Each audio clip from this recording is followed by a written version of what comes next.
34-year veteran head coach Reno Sakach has the Big Red on very familiar ground as Steubenville makes their fourth consecutive appearance here at the Horseshoe. They only have one thing on their mind: want to bring home the state championship hardware. Big obstacle standing in their way: Brad Birchfield and his defending champion, the Hartley Hawks, always flying high and looking to repeat the magic of a year ago. Let's do it over again, right? Rematch, Steubenville and Hartley, coming at you next.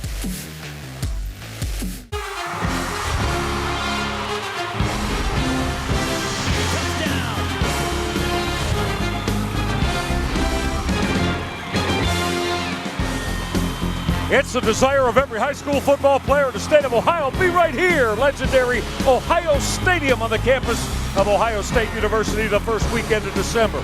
You ready for this Division IV state title game? Looks familiar, doesn't it? The Big Red of Steubenville will chase their dream this year against those tough Hartley Hawks. It's a redo. We did this a year ago with Hartley coming up with that epic 31-28 win. That's why you're here. Great to see you, everybody. Michael Regai, always a delight to be with my partner, former Ohio State quarterback Greg Fry. Greg, let's take a look at the semifinal wins from last week. They do a little bit differently, that explosive Steubenville offense on display. How about Hartley? They got into that bang, tough, defensive-minded win over Alter. Yeah, Hartley won with a goal line stand in the second half against a very good Alter team. Steubenville won big. They're both here again. And for the Big Red, when you look at what they've done this year, they have been dominant on both sides of the ball, really with the commitment and desire to get back for another opportunity after losing to this Bishop Hartley team last year. They've been offensively, they've been very strong, very balanced on offense, led by Jacob Bernard rushing the football, Javon Davis throwing the football. Their play-action passing game, very, very solid. This has been a team committed to getting back here. They've been explosive all the way through the playoffs. Yeah, that they have. And, you know, how do they feel about coming here to win a state championship? One of their standouts, Zane Zamish, says, we're cool, we're calm, and we're collected. It's just a regular football game. You know, if you think too much in the booga of it all, you get thrown off. But if you realize, prepare what you did, and you'll be fine. But a star to watch is going to be quarterback Javon Davis, number 9, a 5'9", 165 junior. He has thrown for 24 touchdowns, nearly 2,000 yards through the air, only 4 interceptions, completing about 60% of his passes. He doesn't run it very much, but his job may elevate today depending on what's going to happen with Jacob Bernard. Yeah, Greg, you mentioned too last week, and when we talk about Hartley, you know, they'll get stout on you now defensively. They did that on the goal line last week in their 14-7 win, but offensively, wow, Marquette Dixon, some kind of special. Yeah, he has been a stud all year long. He's averaging 9 yards per carry. Both touchdowns last week against Alter were on 4th down. 36 touchdowns on the year, nearly 2,500 yards. He has been the stalwart running the football, and if you look at Bishop Hartley, they run the football well inside and outside, and Marquette Dixon has been the guy. One of their talented playmakers, Cameron Culver, tells us might be a few nerves, anticipation, but Hartley wants to defend the state title. We kind of set a goal in the beginning of the season, and it's exciting to achieve your goal, so it's real anticipating, and it's exciting, but the nerves didn't hit me yet, but I know they will eventually. And a player to watch is going to be Marquette Dixon. Last year, he was a linebacker in this game. He had to wait his opportunity to be the star tailback, and boy, has he gotten it done this year. 9 yards per carry, 36 touchdowns, 2 touchdowns last week, again on 4th down. That's all they scored last week, so he's been their go-to guy. When you look at Bishop Hartley football, they run the football. He's going to have to play big today. Explosive playmakers all over the field. Greg Fry and I are expecting another epic classic as Steubenville and Hartley get together. You will be too. You ready to go? Everybody here is in the Horseshoe. We kick it in a moment. What offense dominates 3rd down? What offense dominates? OHSAA State Championships, presented across Ohio, exclusively on Time Warner Cable. And by Central Ohio McDonald's, a proud supporter of high school athletics and an active, balanced lifestyle for youth. I'm loving it. By Honda, majestic deals await at your local Ohio Honda dealer. Happy Honda Days. By Mr. Hero, it's all about the taste. And by Quaker Steak and Lube, Great times, great food, Quaker Steak and Lube.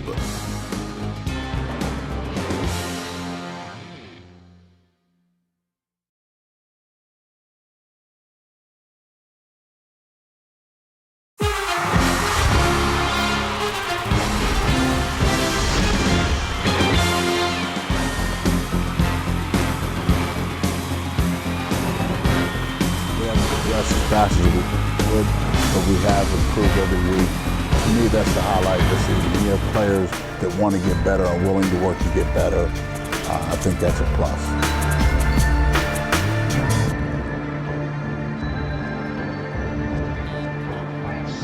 The legendary Ohio Stadium. The Big Red of Steubenville. They know their way here. Greg Fry, 4 years in a row, at least to the state semis, trying to win a state championship. As we take a look at how they've been tested or not, you may see, on this road to Columbus for Reno Sakach. Well, they beat some very good football teams, Indian Creek, week 11. And to me, the game against Shelby was big. They had a defensive touchdown, really the difference in that game, and dominant last week over Perry. And here they are again with an opportunity to get a little revenge maybe after what happened last year in the state final against Bishop Hartley. Who loves the Big Red of Steubenville? Many do, in the red and black.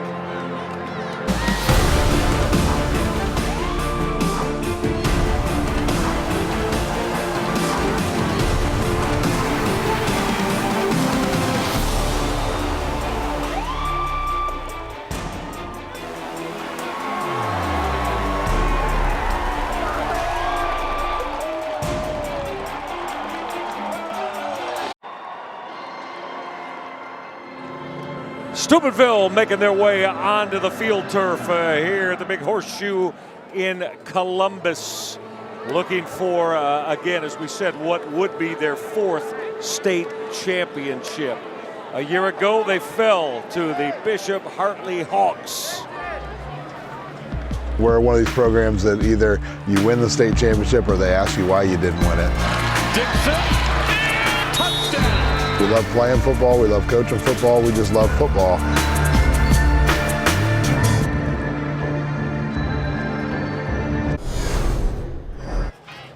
Three state championships for the Hawks of head coach Brad Birchfield. And Greg, as we take a look at how they made their way here, again, an epic against Ottawa Glandorf, and had to back that up with a defensive-minded win over Alter. Yeah, high-flying Ottawa Glandorf team. Hartley led most of that game, held on at the end, 38-35, and last week a goal line stand. They kept Alter 1/2 yard away from the end zone to win 14-7, and Alter, to me, was one of the best defensive teams, if not the best defensive team in Division IV in the state of Ohio. Big win last week. And who loves those defending state champs at D4? Those that favor the Hartley Hawks do. He's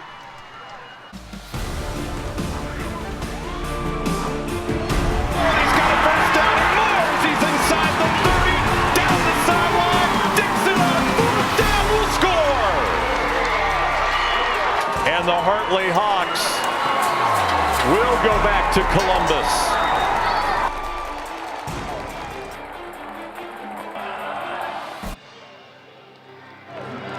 The defending state champions here in Division IV made their entrance here into Ohio Stadium just a couple of moments ago, and they are going to get their hands on the football first. Head coach Brad Birchfield in his 9th season. What a fabulous job he's done with this program.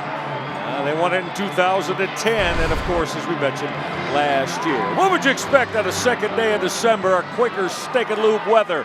About 39 degrees. Greg Fry and I, we've got our ankles taped.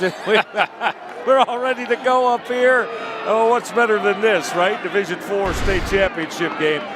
Marty Bannister's on the sideline. We'll hear from him. He told us there was a little bit of mist, so we'll see how that develops. That's Cameron Culver back in the deep spot for the Hartley Hawks as we get set to go. As Steubenville on the approach. Mark Smith, you ready for a D4 title game? It's on here inside Ohio Stadium. And this is Cameron Culver, and he got rocked. Football came out before he was able to hit that 20-yard line. But Culver took a shot by that kick cover team of Steubenville. Greg, let's welcome on Jake Ruby. You're very familiar with this young man who has had an excellent season for Brad Birchfield. He's a 3-year starter. He's won a state championship a year ago. If they need to throw the football, Jake Ruby is very capable of throwing the football. His job today is to be a leader and to take care of the football for his offense and don't turn it over. He's been able to do that. And again, Marquette Dixon wears number 22. And as Greg and I were discussing before the game, they'll take the snaps from center as you see the senior Jake Ruby. Now going to run that toss sweep and try to get to the outside and outside the numbers.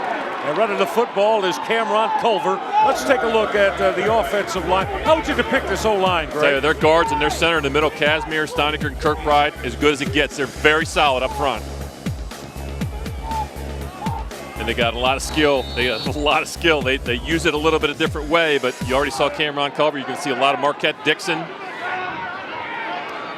Culver got 5, and they got a couple of big power guys, fullbacks, H-backs in Nick Cohn and Nick Onega as well.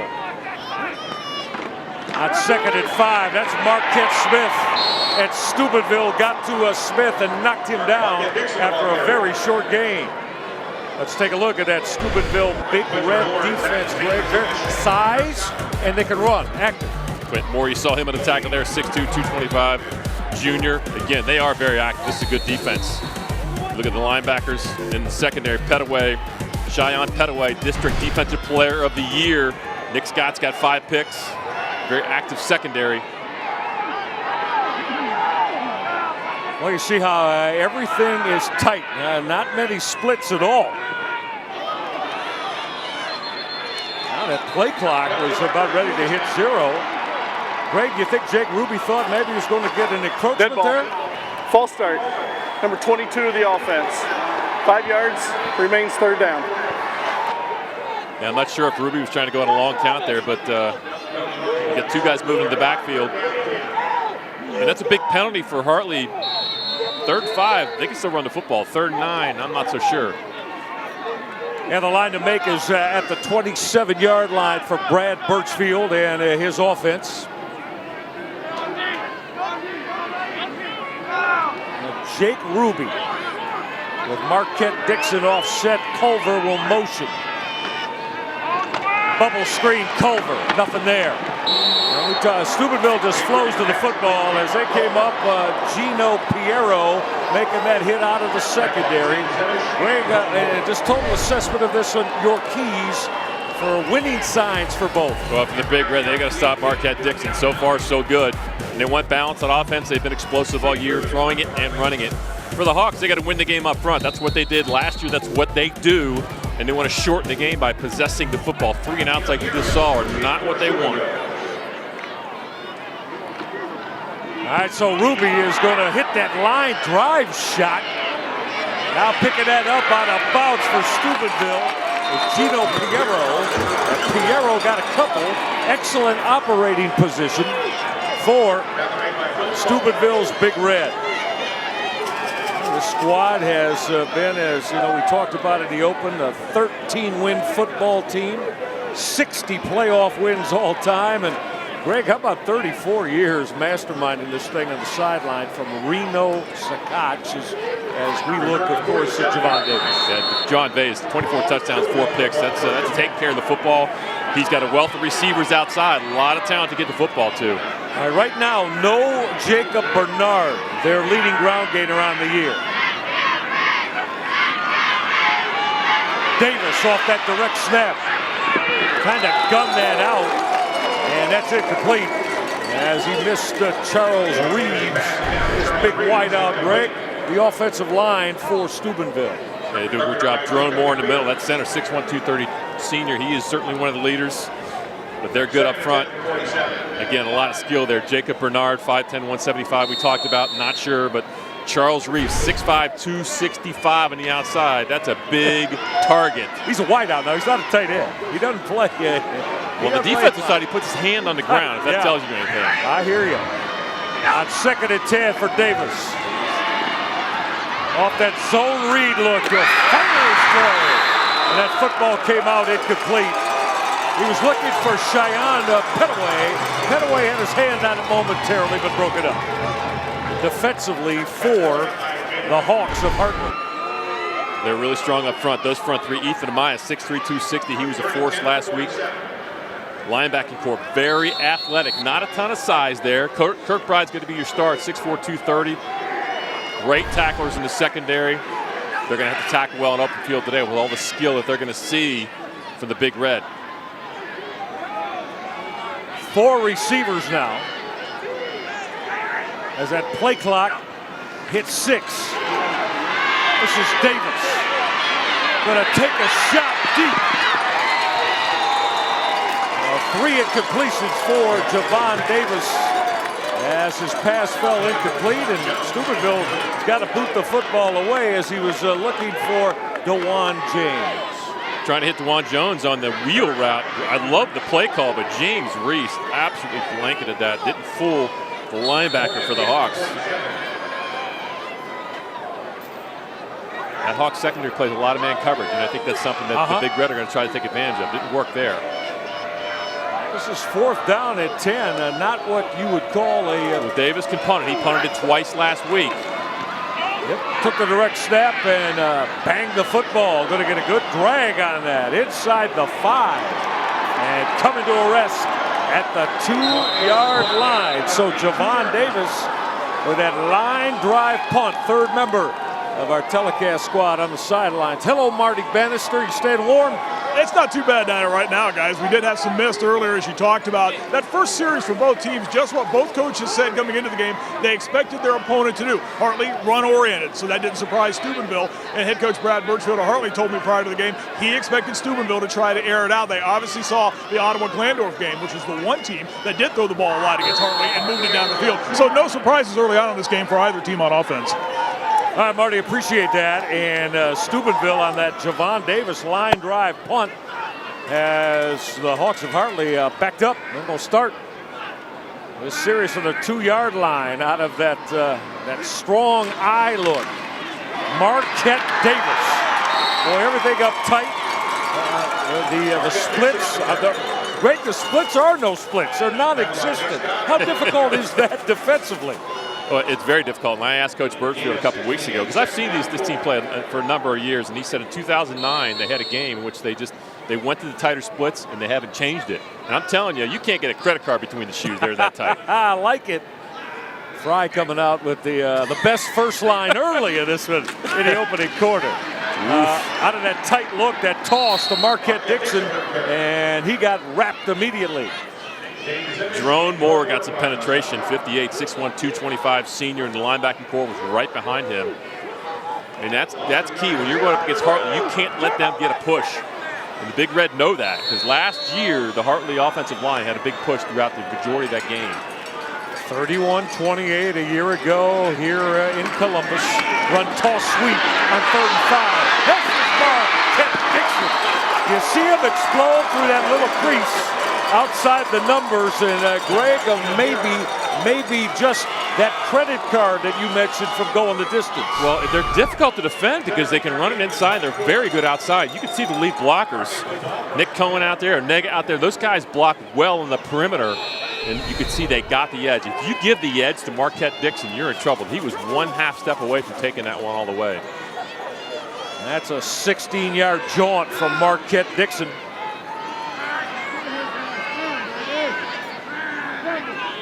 Again, out of that very tight look. This is Cameron Culver. Culver on that jet sweep influence. And he got stacked up. Now, this front 7 from Steubenville, I know Reno Sakat told us this week that feels very, very good about the way they can run and how stout they can be. Well, they got some size. They also got some athletes in there. Charles Reeves with Zane Zamish is the one that made that play, the middle linebacker, first team all-district. And that's kind of an odd look, because it looks like it's going to be the jet sweep outside, but it's really designed to go between the guard and tackle. Again, you got to be on your toes. You better read your keys, and you better be sound fundamentally and stay in your gaps against this offense, because they attack you everywhere. This is 2nd down and 8 now for Ruby. Toss sweep Dixon. cut it back inside the numbers and got knocked to the ground at the 30-yard line. Marquette Dixon. Greg, you and I, we conversed this week, and I asked Greg Fry, I said, Greg, are these numbers for real that this young man has put together? Well, they are, and again, they're real because he gets great blocking. Excellent block out there by Jaden Manley, and a great tackle by Jalen McGee. You can see how athletic McGee is in his linebacker position, chasing down Marquette Dixon. 2,489 yards on the ground. This is Dixon. Dixon will get that corner and speed his way outside the numbers to the midfield stripe. He's got another first down. Marquette Dixon got 20 more for the Hartley Hawks. It's a perimeter blocking. Jaden Manley and Cameron Culver doing an excellent job on the outside. You get the lead blocks as well. Nick Onega up in there. All those guys doing their job. And you give him the edge. You know, you wonder why he averages 9 yards a carry. That's why. Yeah, well, and great point there. Cameron Culver, young man's had a couple carries. He stalk blocked the corner, DeJuan Jones, 15 yards.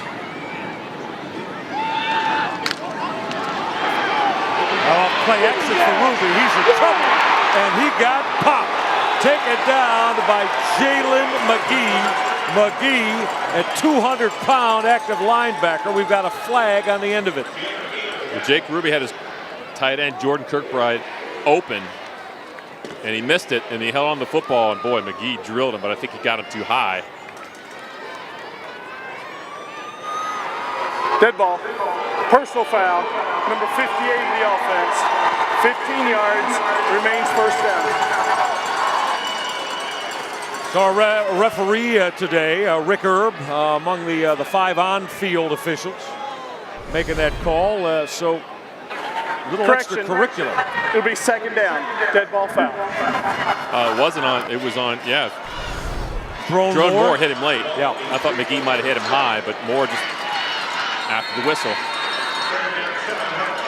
All right, you heard the call. It's going to be second down now with the football at the 46-yard line of Steubenville. Dixon. Yards after contact as he battles his way. That'll move the chains. Another first down. Greg, he took that first shot at the 43-yard line and just unloaded and spun off it. That was a collision. Look at the blocks up front, and he takes on the linebacker. He runs right through the linebacker. That was Nick Scott up there trying to make the play, and he ran right through him. Nick Scott coming out the secondary, which that extra guy in the box could be big today for that Big Red defense, that one more guy in there. Will there come a point, though, that Hartley, they denote that extra in the box and they'll take a look and try to exploit it over the top? Well, they ran play action. It was open. So they'll come back to it. They're not afraid to throw the football. They just don't do it very often. Now for the 48 run, that protect. Breaking free. Nick Onega. Onega to the corner. Did he get in? Touchdown. Nick Onega got the edge and spent his way to the house to get Hartley on the board. Well, they like to give some love to their blockers every once in a while. Onega and Cohen, they love the trap play. The key block was Thomas Casimir. Onega makes the corner miss, and he's gone. Onega's averaging 9.4 yards a carry, oh, by the way. But they run that trap play. If you are not ready for the trap, those guards, Kirkbride and Casimir, do a great job on the traps. Nick Onega with that touchdown run. Mateo Agresti on that PAT. He will connect. So Nick Onega, the 5'10", 180-pound senior. Missed tackle in the secondary. But again, that's up front. That play was going to be 5 or 10 yards no matter what because of the execution up front. And you get a missed tackle, and boy, in games like this, you got athletes running open space. You got to tackle well in the open field. Greg, how about a 98-yard touchdown drive? Remember, after that Javon Davis punt, we'll take a look when we get back from that. You talk about a strong possession. 7-0, Hartley on top of Steubenville. How will Reno Sakach and his Big Red respond to the Nick Onega Hartley touchdown run? You start tonight by showing how good you are. Be your best when your best is needed. We've said that from day one. We weren't our best last year. Let's be our best when our best is needed. You play for each other. You play for everybody in here. You play for the ultimate goal, but you play for each other. Listen, you play amongst each other. All of you. It's going to take all of us together to get this done. You play amongst each other. You have a great sense of purpose, and you play for that purpose.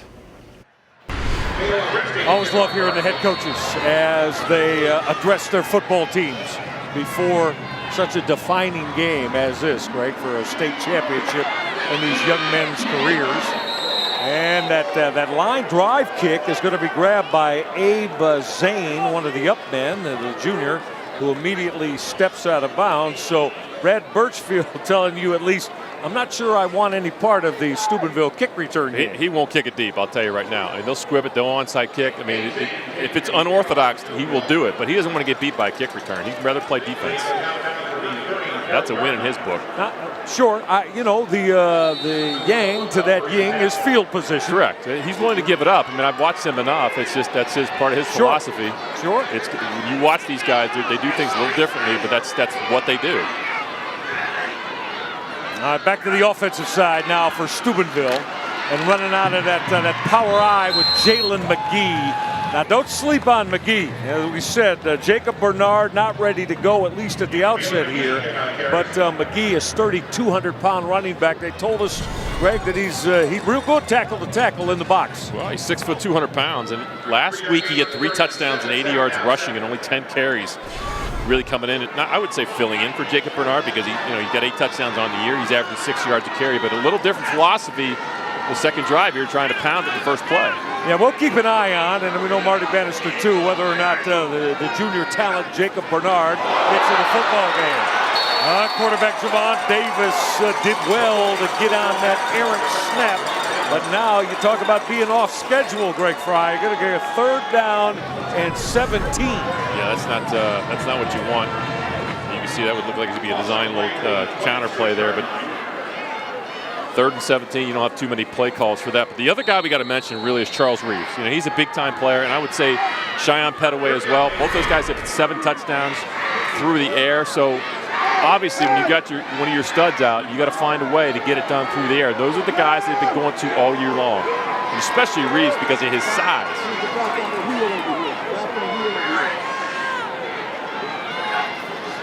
All right, that 3rd down at 17, throw the bubble screen, and that is the 265-pounder. What a load is Charles Reeves. I'm going to count blue jerseys. 5 over there, took a shot at him, and finally gang tackled the young man out of bounds. Well, I like to get the ball to him, but do that on 1st down. Look at his size and his power. He did stay in bounds and breaking tackles. It was 3rd and 17. That's hard for him to break 6 tackles, but do that on 1st down. Come back to that on 1st or 2nd down and give him opportunity to give you a short field.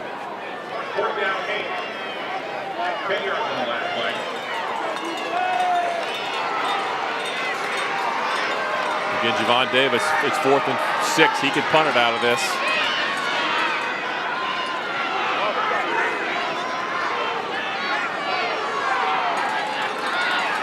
Davis hit that line drive shot all the way down to the 2-yard line last time. This one is going to, on a hop, get a terrific roll.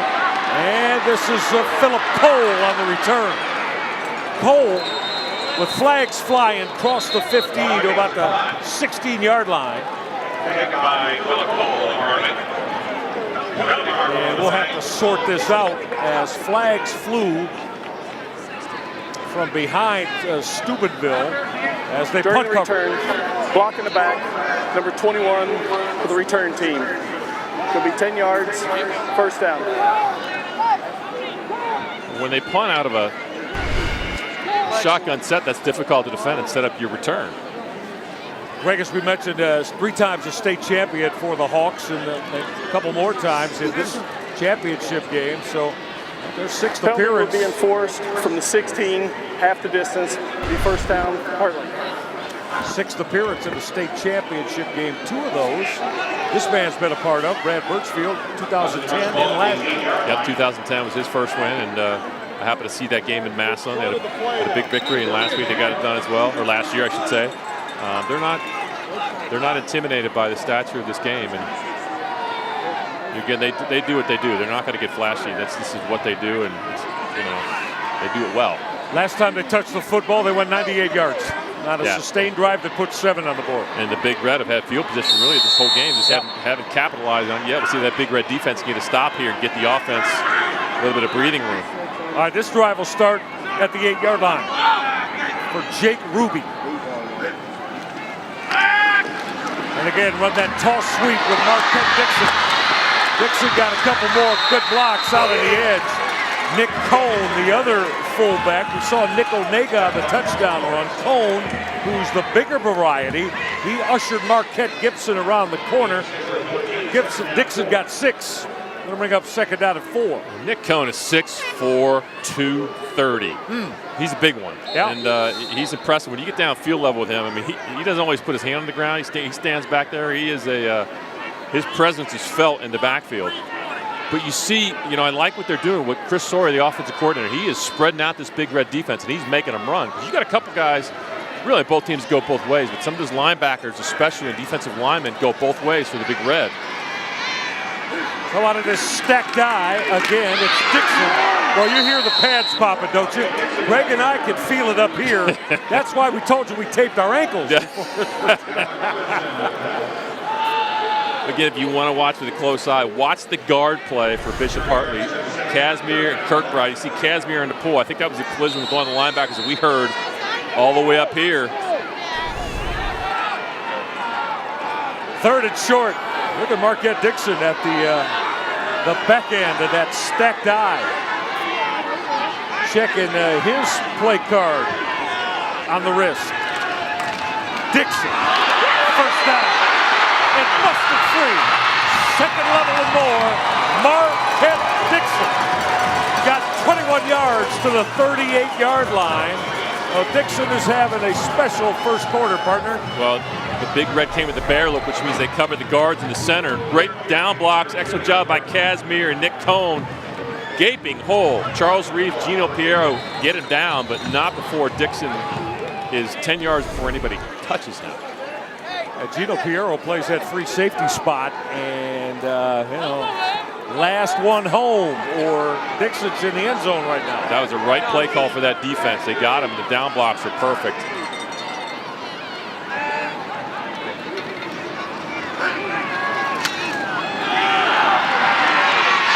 And it got low deep. They were able to only miss it by that much, as you saw Jake Ruby unload that deep ball as running free was Connor Collins of Hartley. That was Jaden Manley. That was Jaden Manley in a one-on-one setting, and he just missed him. You see a crossing route. They're going up top. They're taking the home run. I like the fact that they're going for the home run shot. That was Manley. But they're taking a shot. That's just showing the Big Red, hey, you know what? We're going to run the football, but we're not afraid to throw it deep. And I like when coaches do that, because even if you don't hit it, you let those defensive backs know, hey, you can't sleep on the run. Sure. But for the Big Red, that's a big stop. 2nd and 10, they got to get a short second. Put it in 3rd and long. Go right back to Nick Onega, who rambled for that touchdown on the previous possession. Onega got bounced out of bounds on that Steubenville Big Red sideline. The toss sweep has been very effective so far. You can see, look at the blocks by the outside. Cameron Carver leading the way. You can see Kirkbride, 51 up in there. That's a nice pickup. When you got 2nd and 10, now all of a sudden you got 3rd and short. Much better conversion rate when you're 3rd and 4, not 3rd and 10.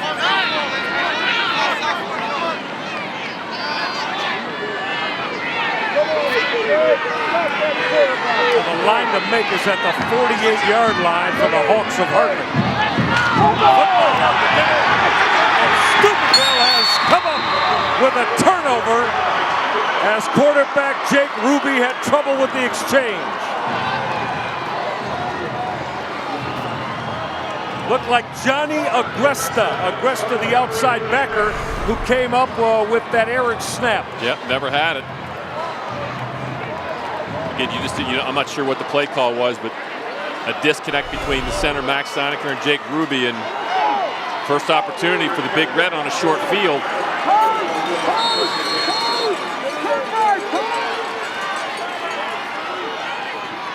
Javon Davis with the eye behind him. On the 41-yard line. Toss sweep, and this is Jalen McGee.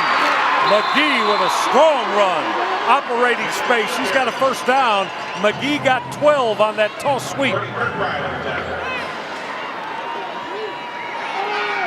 With the Big Red come back, they show, hey, we can run the toss sweep too. You got a nice lead block by his left guard, Tyler Eli. That's a nice pickup. McGee running downhill. You can see now they got some energy on that sideline. Well, we have yet to see Jacob Bernard. Bernard, the 1,300-yard ground gainer with 50 touchdowns on the year, banged up last week. Jalen McGee, Jamal Petaway, Johnny Agresta, the ball-carrying core. And to run that lead power play on the ground game. Jamal Petaway on his first carry. Flag usually denotes that Steubenville is going to have to back it up here. Throwing in that area of holding. Sideline warning. Bishop Hartley, no yardage for the penalty. Greg, is it just me, or we've seen a lot more sideline warnings now? If it's called again, it's going to cost the team 5 yards. Yeah, first time the warning, second time obviously, and I think that's the hey guys, make sure you stay on the sideline. We're going to be nice about the first time. Second time, we'll flag you. Now run the football with one of the up men out of that fullback spot, and that was Zane Zibish, young man we heard from. Zibish, who is a standout linebacker, got this carry on the quick trap, Greg. Yeah, just run that little dive off tackle. That's a good pickup. How about that for a pretty strong first 12 minutes of football? Columbus Hartley got that touchdown run, not from Marquette Dixon, but it came from fullback Nick Onega. 7-0, Hartley's Hawks. Our redo of a year ago when Hartley's Hawks in an epic beat Steubenville, the Big Red, 31-28. Hartley with this 7-0 lead. Michael Regai, Greg Fry, Marty Bannister. All right, here's your comparison on the year, Greg, through, of course, the semifinals, 14 football games last week. Not a lot of separation except on the throwing the football. They do it a little differently, do they not? Yeah, a little bit different. A lot of balance with the Big Red. Hartley's going to run the football, but when you look at points, you know, both teams know how to score a lot of points, and they've been explosive, just doing it a little different ways. 98-yard touchdown drive got Hartley's Hawks on the board. Now Steubenville on the attack. That's Jalen McGee. Look at McGee take contact and power his way through a couple of hits. He's got a first down. That line to make was a 19. And again, Greg, we're seeing some running backs level off and deliver blows here on defenders. Well, he ran right through the linebacking core. I think it was Bopp, and Kirkbride hit him. That is some powerful run. There's the helmet popping off. There's some collisions happening down there. As you would expect, Cameron Culver, his helmet popped off. Buckle up tight, everybody. And listen. Put your seatbelt on. Yes, had an idea this was going to be the case. Red zone time now for the Big Red of Steubenville. Reeves will motion. Toss sweep McGee. Got the corner outside the numbers. That's big on first down. Jalen McGee got 9 as he turned that corner. I find it ironic both teams are having a lot of success with the toss sweep. They're overloading. You said Charles Reeves in motion, and he's 6'5", 265. I'd be running behind him too. Zane Zimish out there. That's a lot of beef. Look at the blocking out front. And you got McGee, he's at 200 pounds. He runs like he's 220.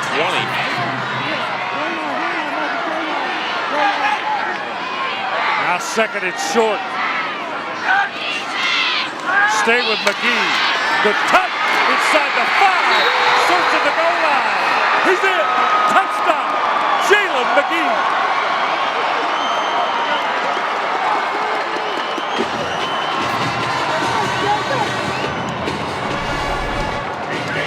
We got a great block by right guard Elijah Demetrius, the 6'2", 215. Guard took on the linebacker. Again, Zimish up in there as well. Impressive drive off turnover. Greg, you mentioned that, again, everybody looks at Jacob Bernard, but McGee, 8, now 9 touchdowns on the year, and he was the bellwether carrying the football on that drive. Now adding the PAT is Mark Smith. And Jalen McGee. Strong work on the Steubenville drive to get the Big Red on the board. Excellent lead blocking up front. That's just the guys up front got that done. McGee's running hard and he's stepping it up. It's about the guys up front leading the way. Boy. The question was, were the Big Red going to respond now? We know. Yes, they have. We're tied at 7 apiece here early in this second quarter. Get a good look at first Reno Suckots. And now Hartley head coach Brad Birchfield. We were mentioning for Coach Suckots, 34 years at the helm of the program in Jefferson County. And Greg, they're one of the programs, here in Ohio. If you're an Ohio high school football fan, it's got its place. When you hear the Big Red of Steubenville, you know that a lot of pride and tradition and state championship legacy with this program. 356 wins? Yep. That doesn't register in my mind. It's unbelievable. I'm no real mathematician, but at 34 years and 356, that's doing double figures at 10 or more a year, right? That's consistency. It's winning over time. Built a great program. Cameron Culver in the deep spot. Mark Smith is going to leave that kick short, and fair catching that short kickoff for Hartley was Elijah Carter. Carter, a junior, one of the up men. Neither squad wants to kick the football deep, partner. I don't blame them. I'd rather have my defense out there.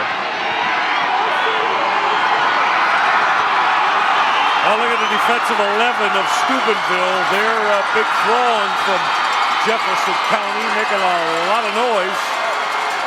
As they got that defensive stop on the last possession, it forced the turnover. Yep, came up with a big turnover, and they've been feasting on turnovers all year long, and especially in the playoffs. That's what they do.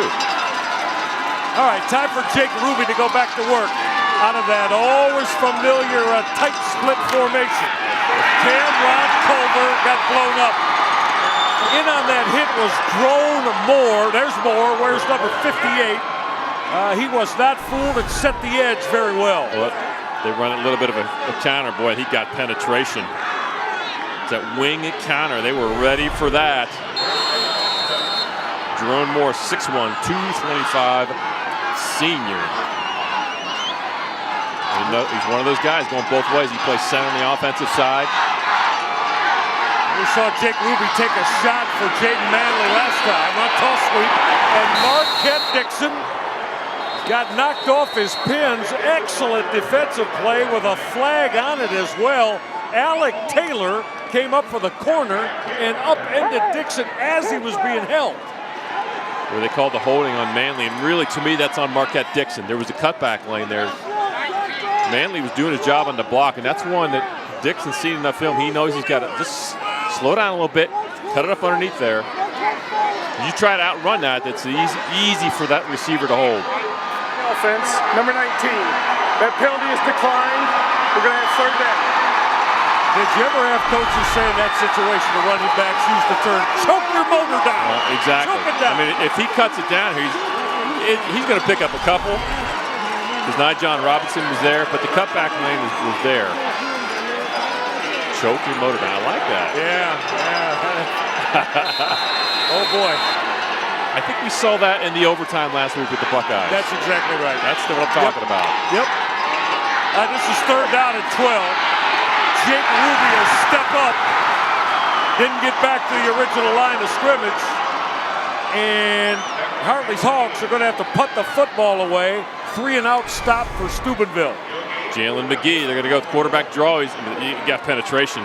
Zane Zimish got through there. McGee's going to make the tackle. Hartley doesn't want to be a third and long situation. The Big Red know that. They brought the heat. All right, there's Jake Ruby. Going to punt the football away to Gino Piero. Steubenville only had 10 on the football field. Ruby with a line drive shot. Piero on a couple of skips. It's a 5-yard punt return for Gino Piero. Late flag flying. I think some extracurriculars are going on after whistles. Well, we know the intensity has been there for sure with the hitting.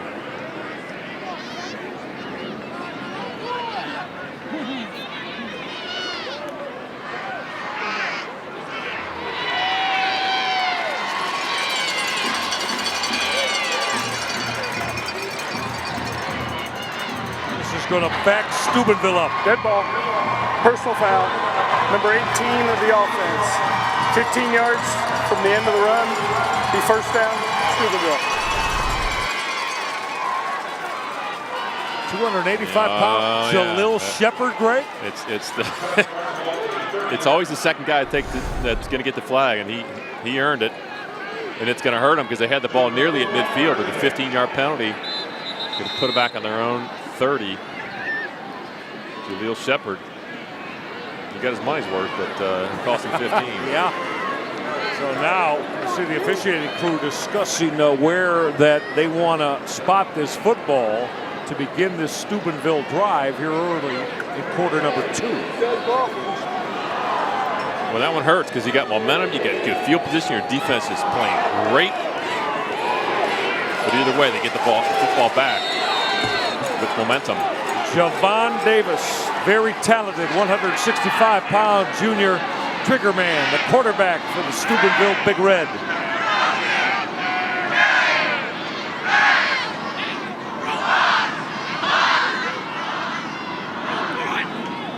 Long counted play action now. Davis fires the out. It's hauled in as he put that on Alec Taylor. The ball's to the ground. That ball came out after Taylor made the grab and the move. Taylor's saying that he should be down by contact.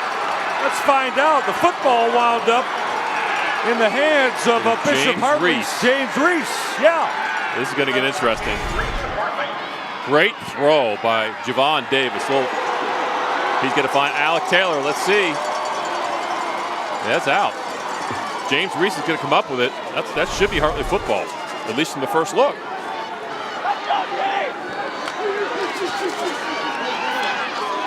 It certainly appears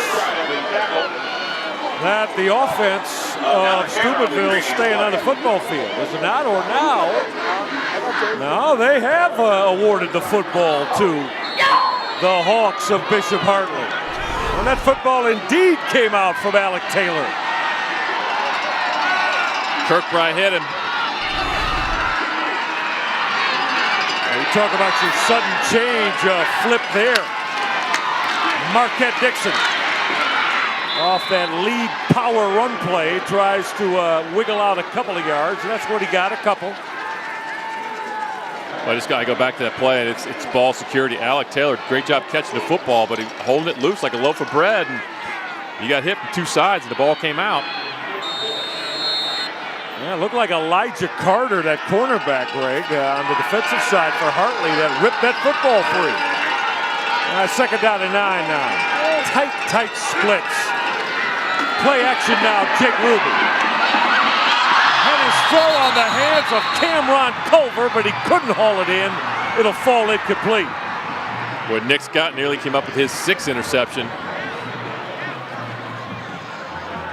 Coach Sakoc is arguing his point. Defense, the Big Red defense, after giving up a 98-yard drive, they have been big in the last couple series, getting a lot of penetration, starting to exert their force in this game. Reno Sakoc going with that towel around the neck. He's got his defensive football squad back on. Third down and 9 for Jake Ruby. This is Marquette Dixon. That ball's out. That ball came loose. Well, it did. Steubenville saying that should be their football now. There's a blue shirt on it. Now they're going to call that 4th down. As Dixon did have the football jarred away. Let's look. They run the trap. Let's see who. Right there, it comes out. There it is. Nick Dawes had it initially, but crowd on the Steubenville side are not happy. This is 4th down. 4th down at 7. Now the line to gain for Hartley is at the 25-yard line. Now Agresti has kicked a 42-yarder 2 weeks ago, but this is typically where they'll go for it. And Brad Birchfield wants to talk about it. Agree. They're first to the half. And the big red faithful are saying, hey, wait a minute, you gave us a fumble. You gave them a fumble. Let's give us one. All right, we'll see what Brad Birchfield decides. We're tied at 7.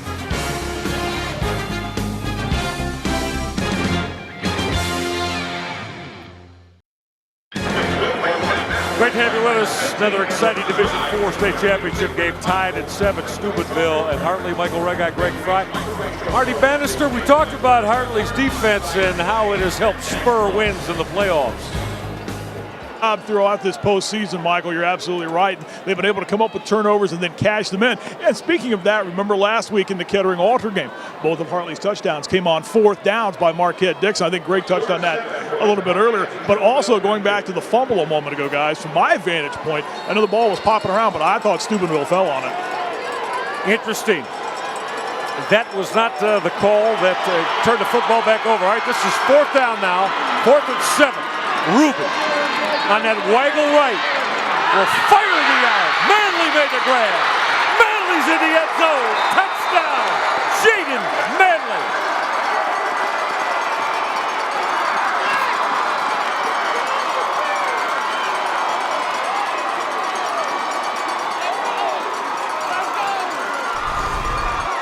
Jake Ruby's going to roll those right. This is a 1-receiver route. Little out cut. Nice throw. He's wide open. And the cutback by Manley. Excellent cutback. Did this last week. They scored twice on 4th down. Marty just mentioned it. Here we go again, 4th and long. And they come up with not only the 1st down, but touchdown to Jaden Manley. While we were away at break, too, Craig and I discussed Jaden Manley on that big play potential, and he delivered right on time. Now Matteo Agresti will bang through that PAT. We're trading touchdowns here inside Ohio Stadium in Columbus. Just rolling right, great protection up front, gives him time to throw, and I'm a little surprised he was that open. You get 1 receiver route, let's see what happens. And he runs away to the outside from Petaway. Petaway turns away from him. Gino Piero misses. A good throw by Jake Ruby. He misfired a couple times earlier, but he didn't misfire in this one, and Manley puts it in the end zone. Very gifted wide receiving talent, Jaden Manley. Now let's be honest, we were talking about in the break.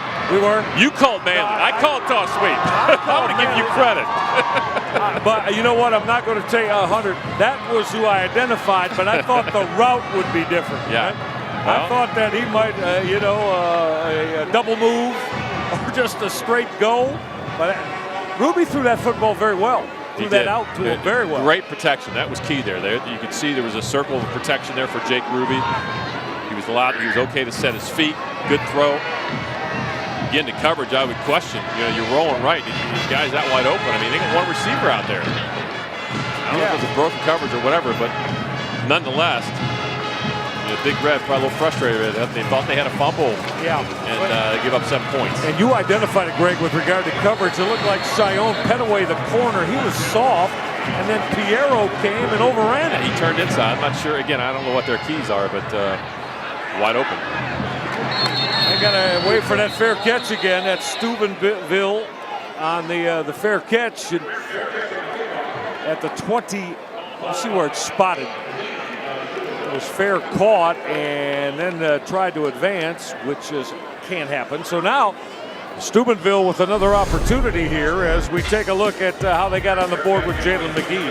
Jalen McGee really got energized this offense. put them in the end zone after trailing 7-0. They bounced back to tie it 7-7. Well, 34 years, Reno Suckoch has been, I mean, he's been a part of all that. All those numbers you see, it's been all him at the helm of this Steubenville Big Red program. 29 appearances in the state championship game, or excuse me, the playoffs, and they've won 3 state championships. Now go back to the ground game. Jalen McGee trying to find a seam and got stopped at the 31-yard line. Got 3. Let's call it 2nd and 7. And Greg, I'll say it again. We have yet to see Jacob Bernard, the tailback who got banged up last week in the semis. Not yet, but McGee's been doing a job, and he appears he's going to be the go-to guy rushing the football. Jamal Pettaway, we've seen him a little bit as well. The key is going to be, can McGee sustain playing both sides of the football in the second half? A long count from Javon Davis. McGee burst his way. Going to bring up 3rd down and short after McGee followed the blocks of Kieran Doyle as right guard and Chris Elliott the right tackle. Well, that's a heck of a tackle because he was heading downfield. He had some open space.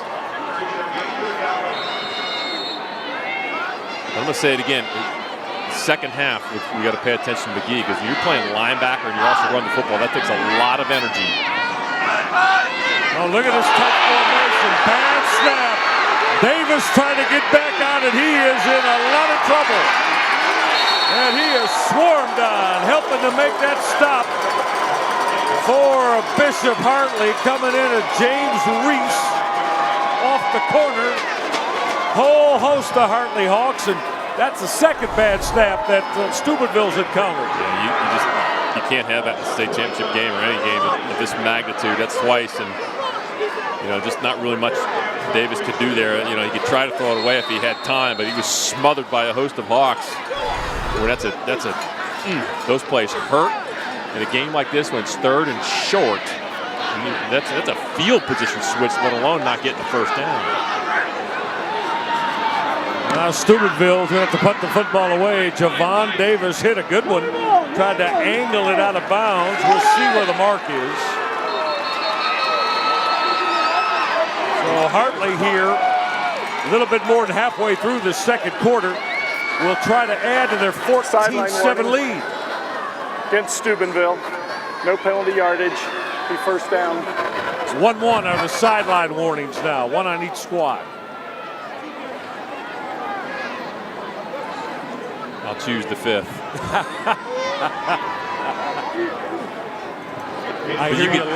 You can tell this is going to be a game of momentum swings. It has gone back and forth already here midway through the second quarter. And now Hartley's got it back.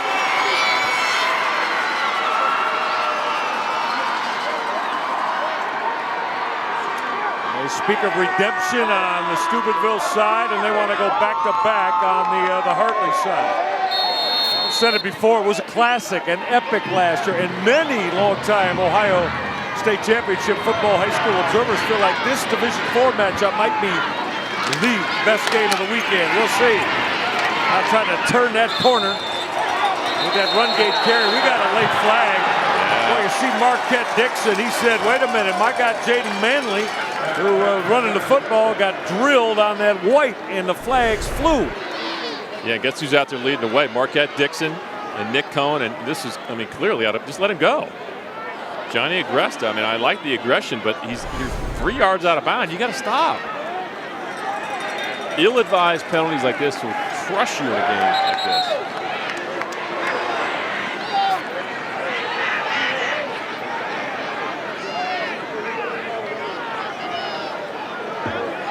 And Marty Bannister, as Greg just said, both squads with very aggressive defensive football talent, but discretion, right? Better part of valor in moments like that.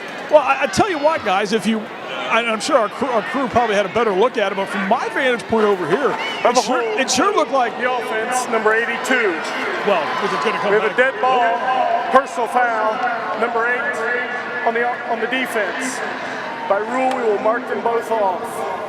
It sure looked like Agresta might have tripped on the chain on the sideline when he was running the Hartley back out of bounds, and maybe led to him slipping and falling. I would love to see another look at that. But again, that's what we look from my vantage point over here. Yeah, we're getting another look right now. So there's Agresta. You know, you're right, Marty. That makes a lot of sense, because you wonder why nobody in their right mind would hold on that long. It's a good observation, Marty.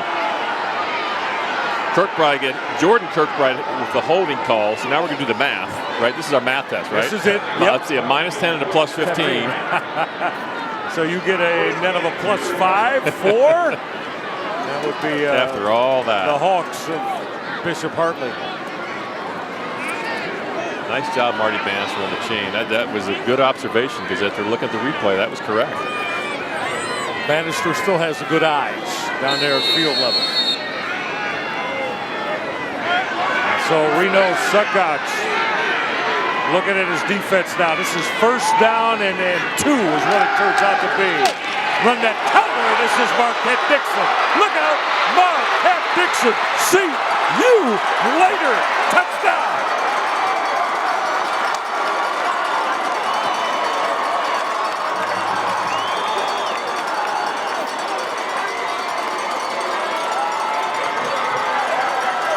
He's special. You get him an open field, you're not going to stop him.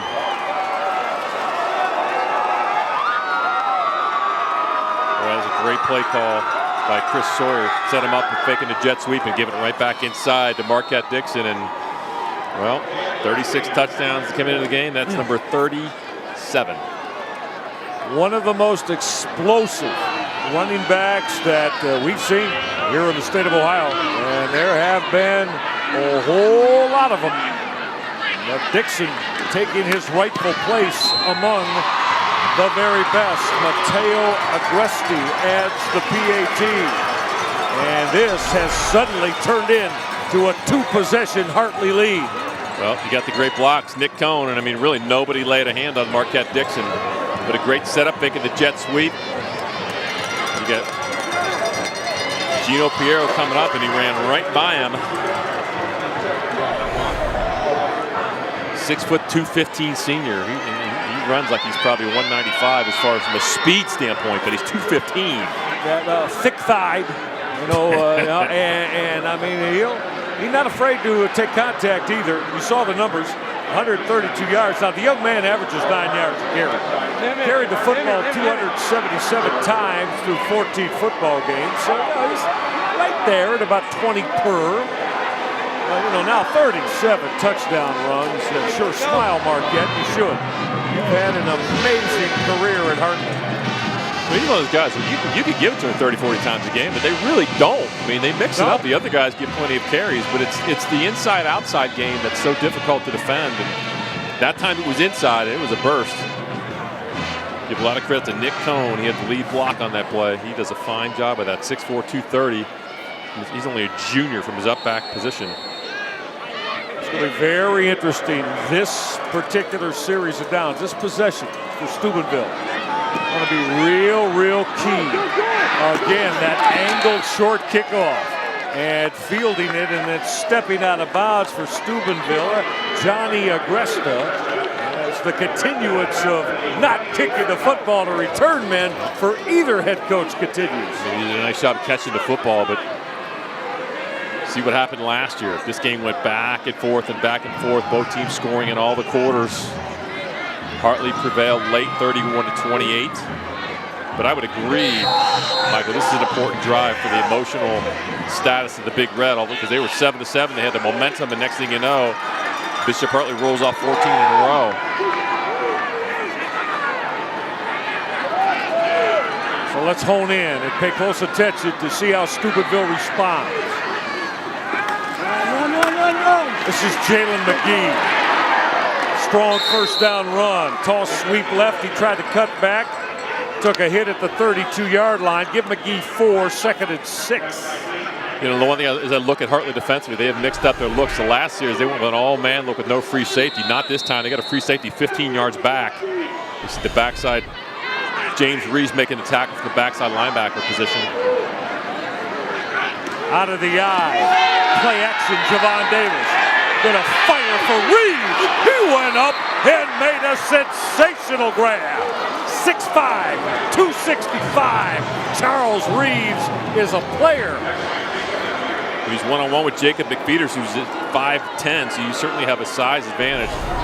It's a great throw by Javon Davis. I mean, certainly they want to get the ball to Reeves without a doubt. Great throw high and outside. You see he's got some help by Cameron Culver, but that's a big pickup. Okay, quarterback partner. How about that ball placement, too, from Javon Davis? That was an excellent throw. You like that? Yes, I do. There's only one guy's going to catch that. That'd be Reeves. Davis, play action. Wheel route. Gonna take a shot. Broken up by Cameron Culver.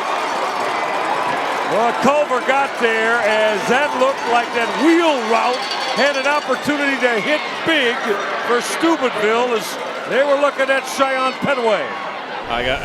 My quarterback coaching here is a little bit late. The ball's hanging too long. Look at Culver coming, separates the football. Javon Davis had what he wanted. I could tell it was a wheel route or out and up. He steps up in the pocket and he couldn't get rid of it any sooner. He did the best he could, but the play right there is Cameron Culver running all the way from the middle of the field to break it up. Gotta love it. Closing speed, right? Javon Davis now with back-to-back throws, looking for big plays. Go back to the toss sweep. Jalen McGee has come free. Jalen McGee, that's 16 yards for McGee, finally toppled to the ground at the 25-yard line. I think one of the keys for Hartley is you're not giving up the big plays, and this is a big play. Look at the blocks. I mean, great job. Cameron Culver is going to save a touchdown really right here. He's playing back 15, 20 yards, but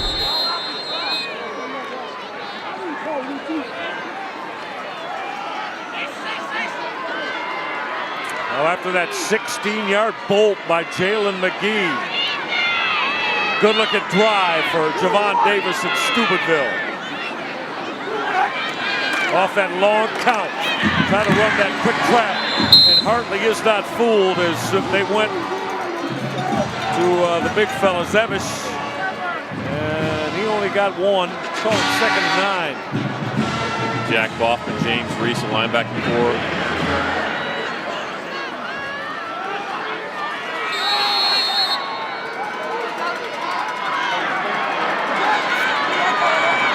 Good look at Jalen McGee, who's been electrifying offensively today for Steubenville.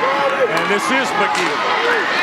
Going to break a tackle at that line of scrimmage. He's going to bring up 3rd down and long as we approach the 3-minute mark here at quarter number 2. Yeah, nice job of the nose guard, Ethan Amaya.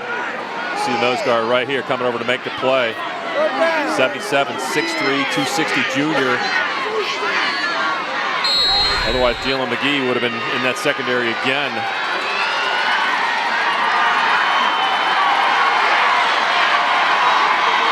Big play both ways here. 3rd and 7. It'll come from out of the gun if the exchange is clean. Down at the bottom of your screen, Charles Reeves. Go bubble screen. Hartley is not fooled.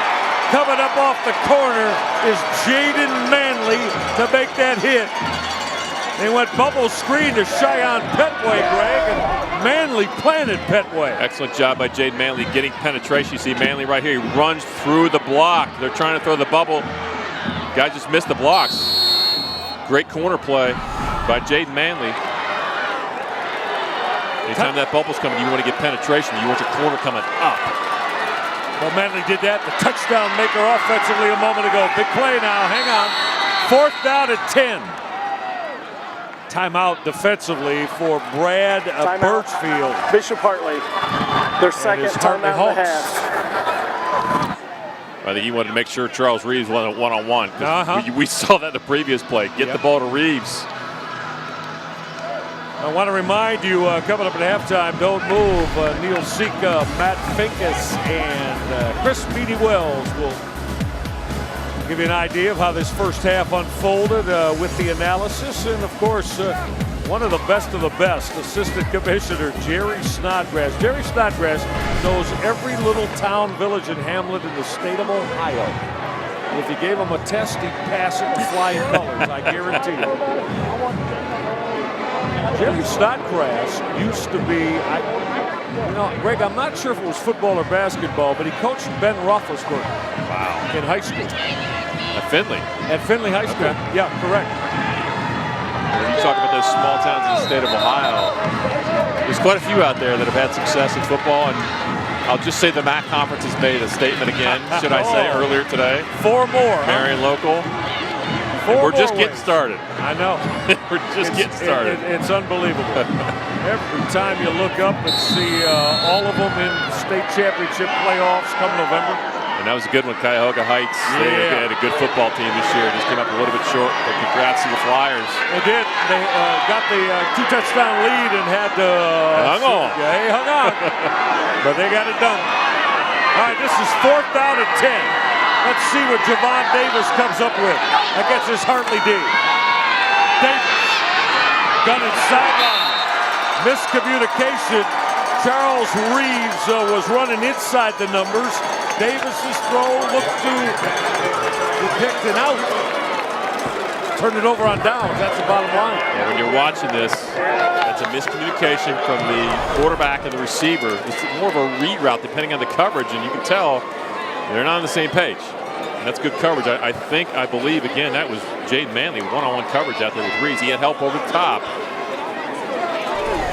but unable to convert.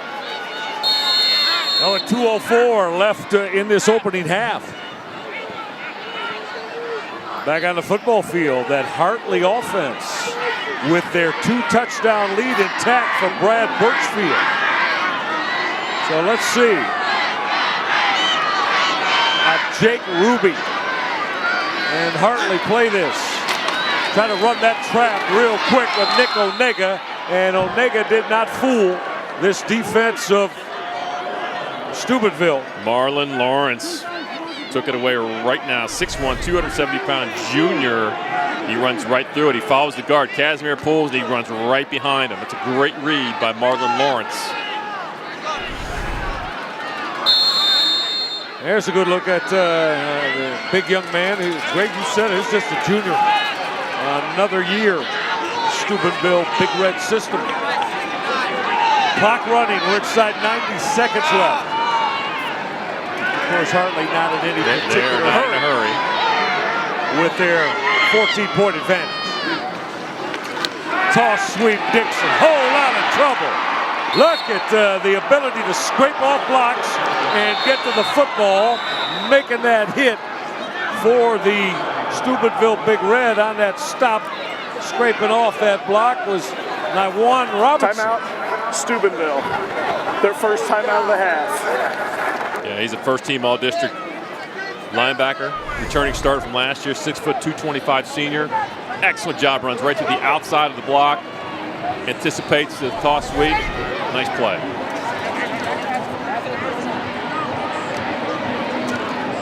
Steubenville taking that timeout. Of course, Greg, they want to get their hands on the football. If Reno Suckots can get a stop here on 3rd down. Well, you got to remember, Jake Ruby's been punting the football. Yeah. And he kicks it low, so you get 2 opportunities. One for the block, and last week against Alter, it was very close to a block, but you could also get a return. So 2 opportunities here. Boy, they would love to get points, close the gap before halftime. Defeating as champions, the Lancers of LaSalle. They did it last night, Greg. They were very impressive, especially in the second half. With the quarterback switch, Alan Smith was superb. But Perry gave everything they could give him. They did. They really did. All right, this is 3rd down now. 3rd down and 18. Gonna run that jet reverse. They put it in the hands of Steubenville, or Hartley's wide receiver, Philip Cole. And Cole got back some of that lost yardage. Going to bring up 4th down now at 7. And Steubenville will take another timeout. Well, that's a pretty gutsy call. That's a lot of ball handling going on right there. They do pick up some positive yards and burn some time. Nice job by Philip Cole to stay in bounds and force the timeout. Well, with 58 seconds left, so Steubenville Well, that's just, I lose hair watching you run a reverse with a sweep, that ball. I mean, that's a lot of risk right there, but that's confidence in your players. Greg, last night in the D2 championship game, we saw a swinging gate look with a 7-point lead and looking to go put points on the board and put the football away. An interception throw from inside the 10-yard line. Well, the previous game today, a block punt was a big factor in the second half of that game. And again, Jake Ruby's been kicking it low, so you got an opportunity to block it as well as an opportunity for a return. And a minute to go is a lot of time for the Big Red to pick up some points here. And we'll see. So back in that deep spot, Gino Piero as Jake Ruby. Well, he didn't hit that well. This time he tried to put some air on that punt, and it sailed off the right side of his foot and out of bounds. And they'll spot that out of bounds. Spot still not identified. It's going to be put out of bounds at the 34-yard line. Well, you talk about being able to take some shots on a short field. Steubenville has that opportunity right now. Watch this. Look, I mean, nearly blocked off the side of his foot. He knew it right away. He was trying to get some air under it, but it wasn't low, but it wasn't far. All right, Charles Reeves, the 265-pounder, down to the bottom of the screen. Cheyenne Petway, Alan Taylor to the top. 4 wide receivers for Javon Davis. Davis will run the football. Jalen McGee. A lot of room inside the 20 to the 17-yard line. That's 17 yards and a first down. The clock will stop to move the chains. I like that. Shows me patience right there. They're pulling both the guards.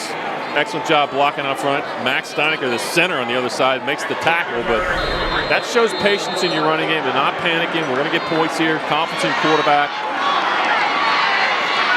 But I got to find a way to get the ball to Reeves or Petaway if I'm the Big Red right here.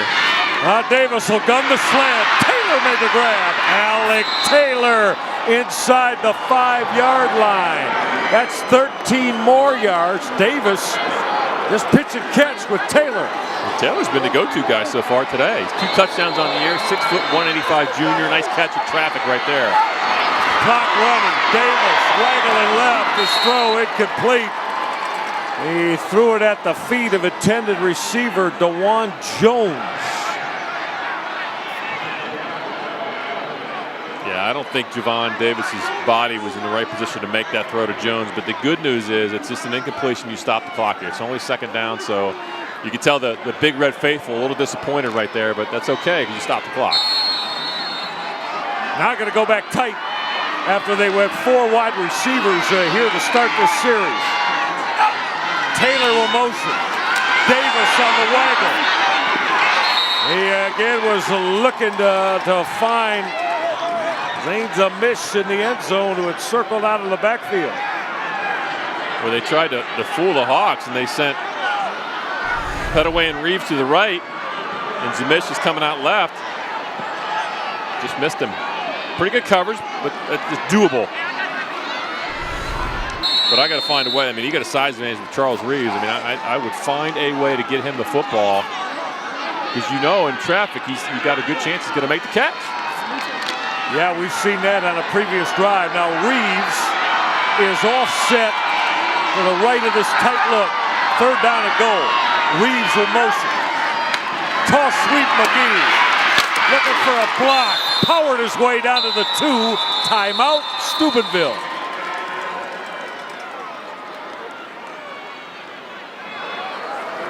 Timeout, Steubenville. Their 3rd and final timeout of the half. They are out of timeouts. Final timeout. All right, Greg Fry, if you are head coach Reno Sakach, you're going to take the 3 here with 15 seconds left from the 2-yard line, or you're going to take a shot in the end zone? Whew. I think he'd prefer to be on the 1-yard line. But this is a gutsy call right here. I mean, you could argue either way. You get 3 points, 21-10. You got a little momentum back. The 4th and 2, I mean, that's a game changer whether you get it or you don't. I like what they just did with the toss sweep. They got a good push right there, so you know, if you're going to go for it, I don't mind doing that again. Maybe toss sweep with Jalen McGee. When you get in a huddle like this and you're asking your players, you know what the answer's going to be. We don't want to kick a field goal. We're going to punch it in. Well, you said it before. I got to find a matchup right here for Charles Reeves.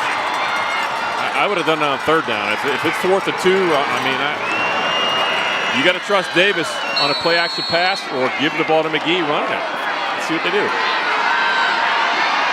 Now they're going to go very, very tight. And now Brad Birchfield wants a Hartley timeout. Their last. Bishop Hartley, their 3rd and final timeout of the half.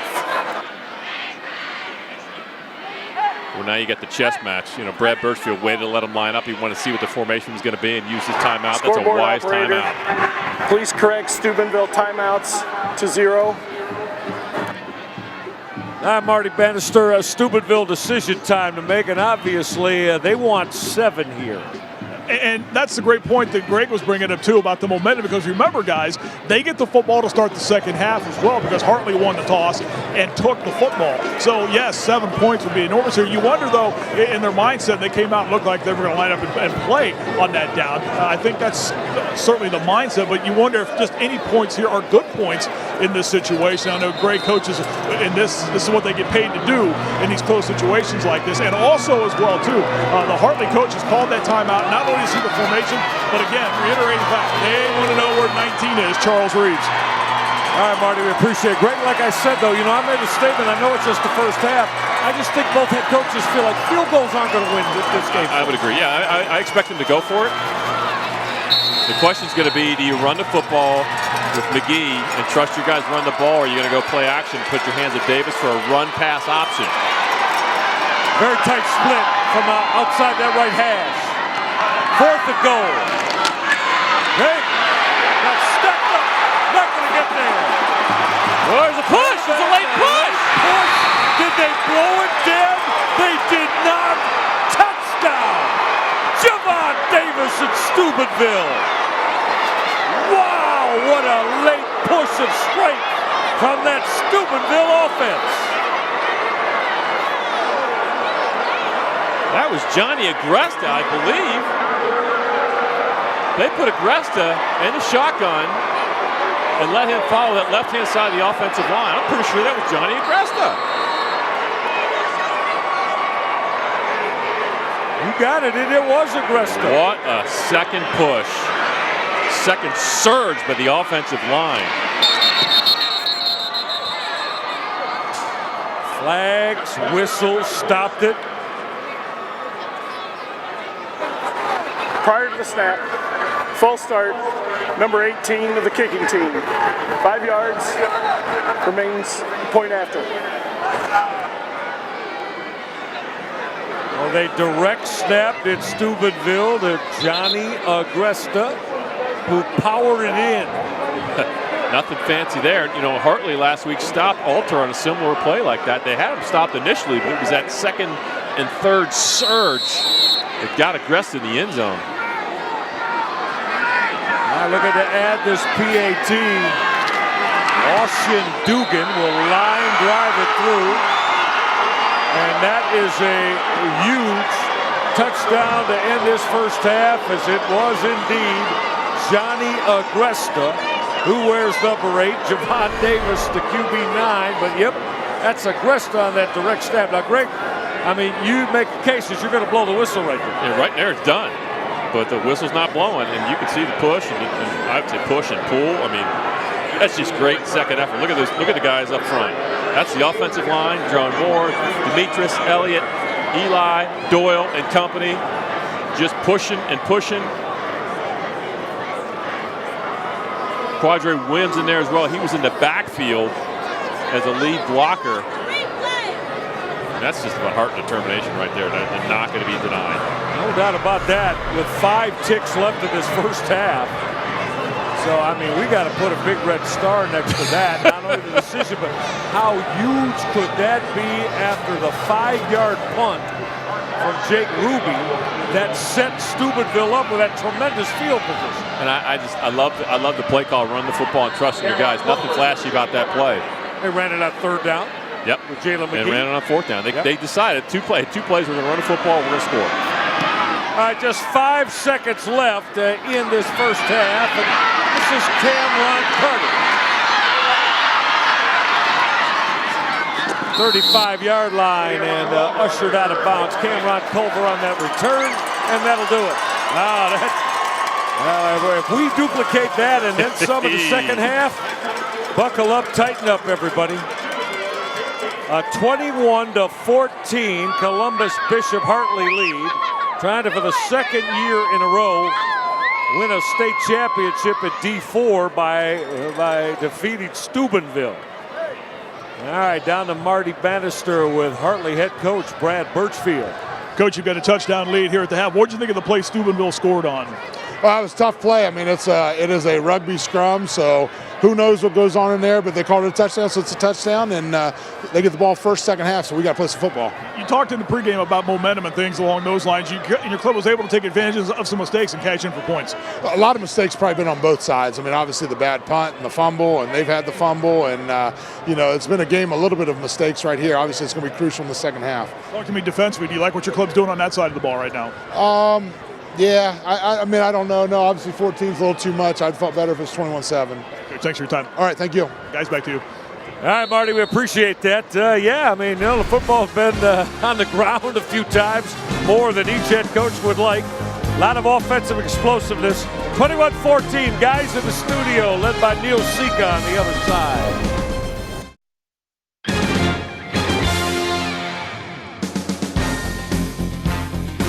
You're watching the 2016 OHSAA State Championships, presented across Ohio, exclusively on Time Warner Cable.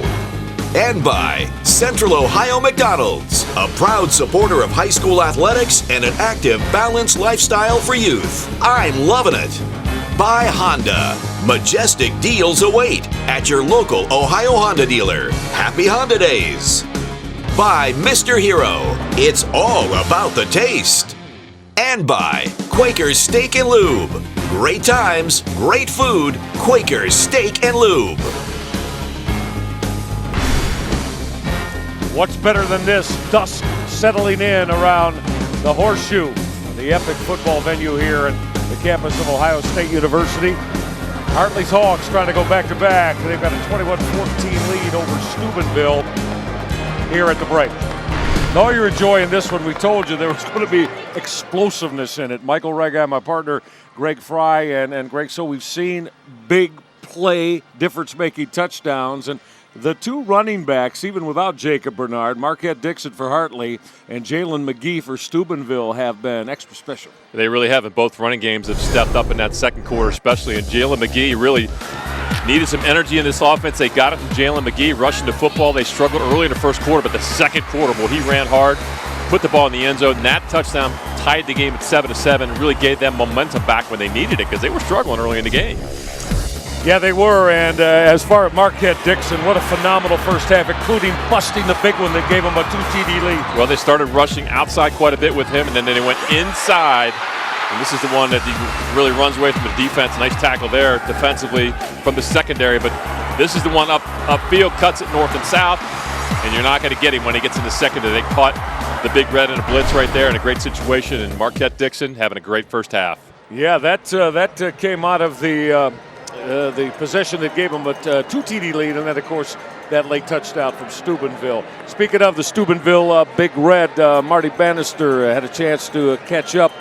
The head coach, Reno Sakach. All right, Coach, let's talk about the end of the first half. You get a big touchdown. A little momentum starting the second half for your club now. Well, I don't know about momentum. I don't think there's any momentum right now, but we have to create some momentum. We let too many mistakes hurt us in that first half. If we can clear up our mistakes, then we have a good chance of being in this game at the end. And you get the ball to start the second half. Backpedaling into that touchdown you scored, how big is that?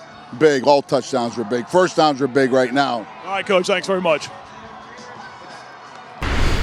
First downs are big right now. That's 34 years of high school football wisdom right there, that every snap is vital in the state championship game. He understands the importance of the opening drive of the second half. He's thinking, let's get some first downs and move the football. Yeah, we'll take the points, but we're back in at 21-14. He's okay. Yeah, remember he direct snap to the H-back, Johnny Agresta, who got that, what's going to be a memorable push in Steubenville lore if the Big Red go on to win this football game. Again, there's that angled short kick. It went down to the ground before Abe Zane came up with that bouncy football, and a strong return from Abe Zane to the 45-yard line. Well, Greg, I said it to you before. I mean, yeah, that's all well and good, but when you choose to kick the football short like that, sometimes you're going to get caught giving the other squad real good starting position. You see this quite a bit. You get a drop, and the coverage team relaxes, and you get a big gap by Zane right there. And he flips the field, puts it down inside Hartley territory. Great field position to start the second half. Javon Davis, after the Zane return, Davis 5 of 12 for 61 yards. And that direct snap again to Agresta. The H-back, Johnny Agresta, Reno Suckoch. I guess Greg's saying, you know what? It was good on the goal line. Let's run it in the middle of the football field. I don't blame him for coming back to this and trying to run the football in that set, that personnel set. We saw LaSalle do this last night in the second half, but they get out of it right away, and they're going to bring Javon Davis back in. Good job defensively there by Hartley, stopping it right away. Greg, how would you assess this young man, Javon Davis' first half operating his offense? I think he's done a nice job. I think, they got to find ways to get the ball to Charles Reeves. The one play that they miscued on really hurt them. Between him and Reeves.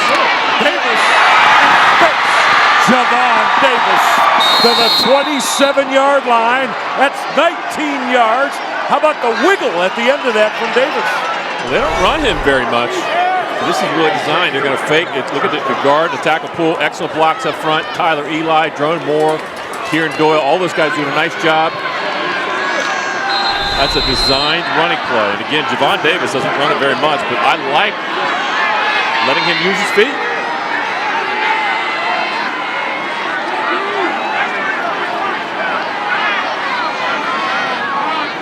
Couple of snaps and embarking on the red zone. Davis going to take a shot for Petway and had it broken up. I like it. Going vertical to Petway. The only bad thing about it is just he brought him a little bit inside. Pretty good coverage. Corner right there.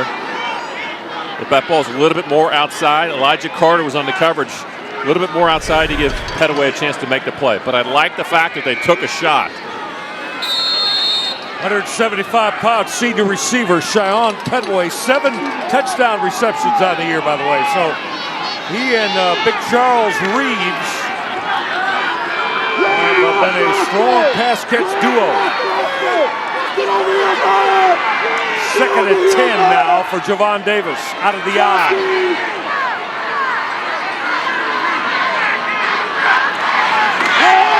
Play action. Davis will gun his throw, making that grab as Zane Zamish hauling it in. Zamish was the lead guy out of that eye, Greg, and then circled out of the backfield on his route. Just run a little bit of counter boot out of the backfield. The fullback's always open. Good throw and catch. Zamish does a nice job. Back to the ground game. Jalen McGee powers his way to the 15-yard line on 3rd and short. Move those chains. First down, Steubenville. Well, they're running the football. They took one shot up top to Petaway, but outside of that, and the play action pass in the flat is a miss. They're running the football effectively, which is what they want to do. I love the towel look, by the way. That's old school. I love it. I just love it. I want to see a bite on it like the Tark used to do. That's great. Out of the eye for the 15-yard line for Javon Davis. Run toss sweep, and this is Jalen McGee. Got 5. He'll power his way down to the 10-yard line.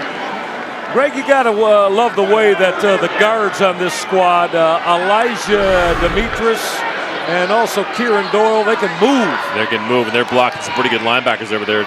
Jack Baughman going backwards. I don't see that too often, but Cody Kirk probably going to tackle, but really both teams, front three, The center and guard combinations really do a nice job.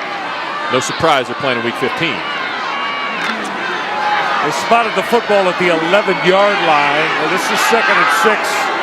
Steubenville can rack up another first down. Line to Makers at the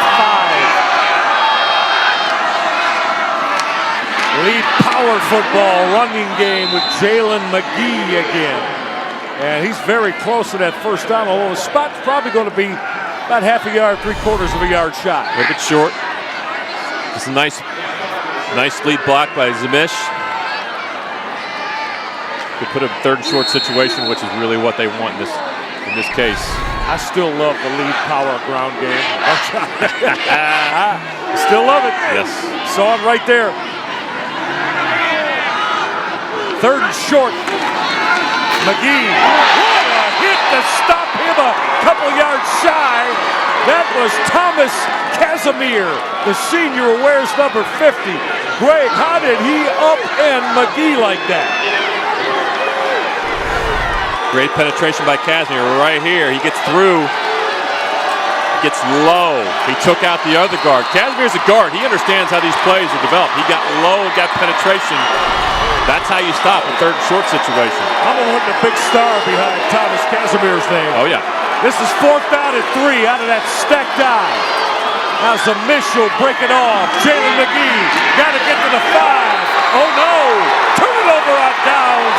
The Hartley Hawks defensively coming up with a huge stop.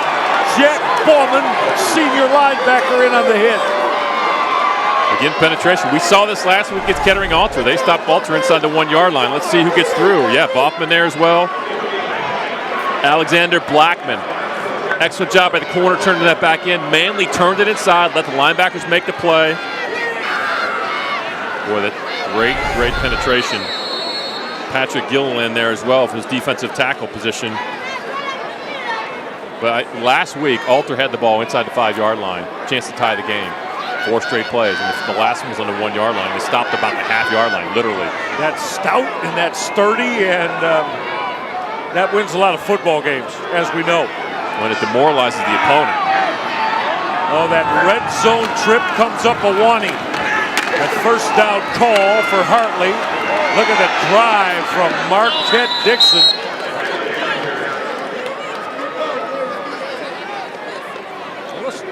Dixon gets that first down call, and they push that out behind that O-line. That was Max Steinecker getting a big push, that center. Nick Dawes with a nice little push there for his left tackle position. That play didn't look like it was going to get 6 yards, but you could see the churning by Marquette Dixon. You see the side by Coach Birchfield. And now it's incumbent on this Steubenville D to see if they can match Hartley a moment ago. Dixon got the late push. He's got a first down at the 19-yard line. Back-to-back carries. Marquette Dixon. Look at all the bodies in the hole right there. Look at the penetration that they're putting on the defense. Onega, Cone, Nick Dawes up in the hole. That's what they do that very well. They surgically attack you at certain spots defensively, inside and outside. Difficult to defend. Love the 2 Nicks. Nick Onega, Greg just mentioned, Nick Cone. Onega, $190, touchdown run today. Cone, 240-pounder. Clears some space. Got to give him the sugar once in a while, too. Yeah. Nick Cone, 240-pounder, got that call on that quick trap. He gets the trap play. They had a lot of success with the trap last week against Kettering-Alter. Cone he had about 4 carries in the game last week, which is a lot. Yeah. But you're right. You got to give him sugar. If you're going to block, you got to give him some love, right? Sure you do. Nice job defensively, though, stopping that. Up front, Quentin Moore, Jerome Moore, Marlon Lawrence, Charles Reeves. The defensive line held strong. All right, Cone got a couple. Toss sweep. Dixon got tripped up. That was Charles Reeves who kind of blew that up, Greg. He showed up, that big number 19. It disrupted Dixon. Well, that's a good thing he did because they had some numbers outside. Look at all the blue shirts pulling, and Reeves getting held. That's why he made the stop, and he was getting held. He's like, come on, throw it. After Reeves made that stop, now Hartley and quarterback Jake Ruby looking at a 3rd down. We're going to call it 7 here. 29-yard line to gain to keep this drive alive. We're through the halfway point of quarter number 3. Great to have you along. D4 championship against the Blitz. That toss sweep, and it got blown up as Nick Onega got toppled at the 24-yard line. Bring up 4th down. Yeah, Quentin Moore, Jerome Moore. Good job coming up and making a play to the secondary as well. That's a nice stop defensively. Onega, who had the touchdown earlier. That's a big stop in that big red defense. It is, and Greg, now we've seen punting issues today for Hartley. Yes, we have. It's been, it hasn't been a dull moment. Jake Ruby back there, kicking him low off the side of his foot. Here's your fake. They're going to run the football out of that fake. First down and a lot more. Onega has come clean. Nick Onega finally dropped down inside the 15-yard line. I'm not surprised. I mean, when you least expect it, Brad Birchfield will do that to you, and it was well executed. They're going to snap the up back right here. Look at all the blue shirts into the hole. I mean, he was going to get the first down. Now it's a question of is he going to get a touchdown. But this is their coaching style. I mean, they're willing to risk it. And when you risk it, there's a reward, and boy, did they get the reward on that fake. What a huge change of events. We're discussing how very futile the Hartley punt game has been today, and Brad Birchfield said, I'll take care of that. Yeah, we won't punt. Not going to punt the football. Now they're in the red zone for the 14-yard line of Steubenville. Dixon. Oh, did he get belted? Hello. He took a wallop as coming up to make that hit for Steubenville was Nightwan Robinson. That's the second big lick he's put on today. Robinson is first team all district. There's a reason, but don't leave your feet. Whoa. I like it. 6 foot 225 senior. Hello. He put you heard that thud up here. Greg and I felt it. What do you got? Dixon split out. This could be a jet sweep situation. Yeah, the up back is Nick Cohn. Trying to run that counter. Not fooled was Steubenville, and Jake Ruby got planted. Making that hit was Marlon Lawrence, 270-pound D tackle. Well, I think Marlon Lawrence might have saved a touchdown there. It looked like it was going to be a throwback screen to the other side. If they faked the counter to Culver, it never had a chance to develop because of Marlon Lawrence. That's just great penetration. This is 3rd down. And behind the sticks, Hartley. 3rd down at 14. They can gain a first down at the 4 for Jake Ruby. Ruby gonna trigger the out, and he got picked off momentarily, but Manley took the football back. Taylor thought he had an INT, and Greg Fry, how about Jaden Manley, who took it away from Taylor? Wow. Alec Taylor had the football, and Manley took it away. I mean, this could have been a pick 6.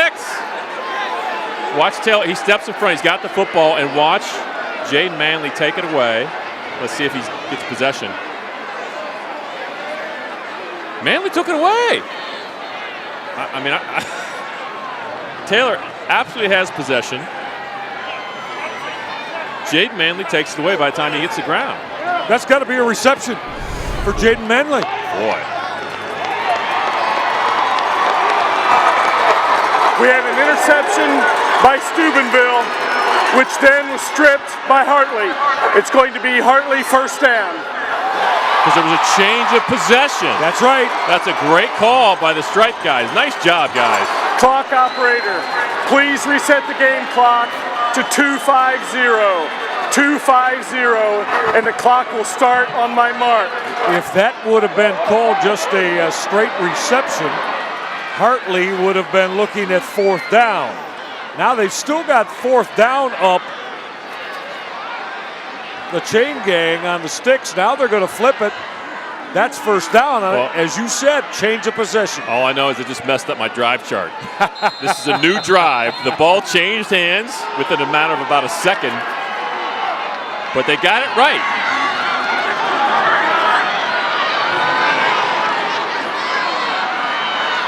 Jake Ruby has got a clean set of downs now. They're trying to run that trap with Nick Cohn. And we got a penalty flag on that. Let's get this sorted out first. Probably going to go against Hartley. Yeah, it's going in the box. Offense, number 51 and 50, chop block.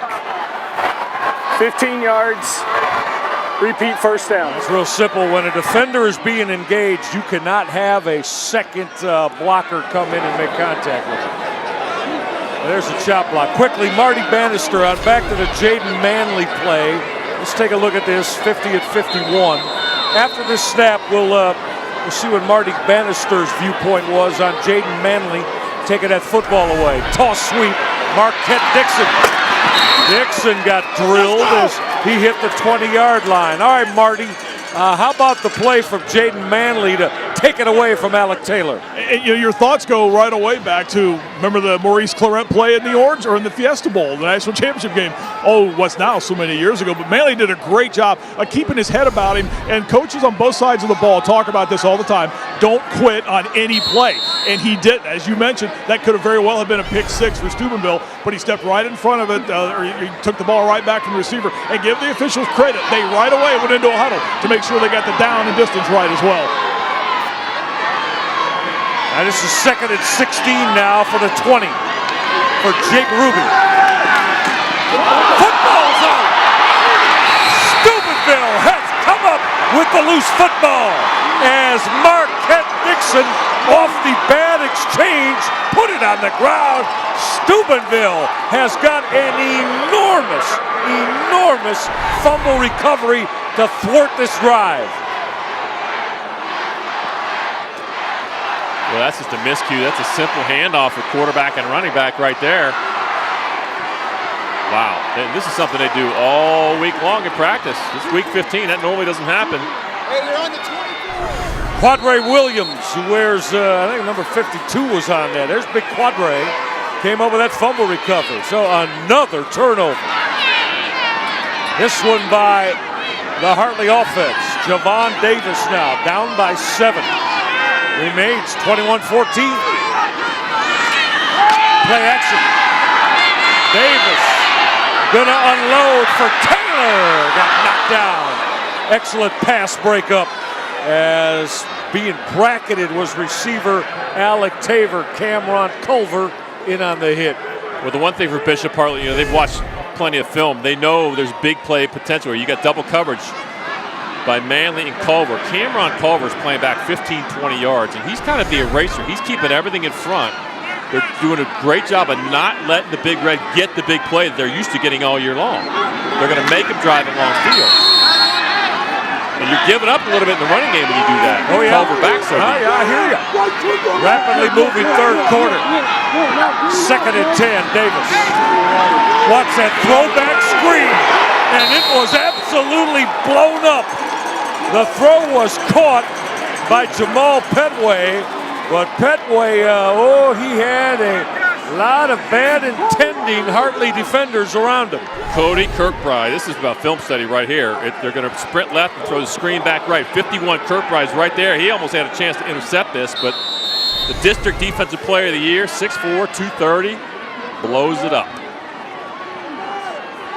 And that's watch a film right there. You young linebackers out there watching this, he was right on it because he saw this on film and he came right to it. He didn't go with the flow. Greg, what is 3rd and 16 in the playbook call for here for Steubenville? I'd run quarterback draw. Davis waggling left, gonna gun middle.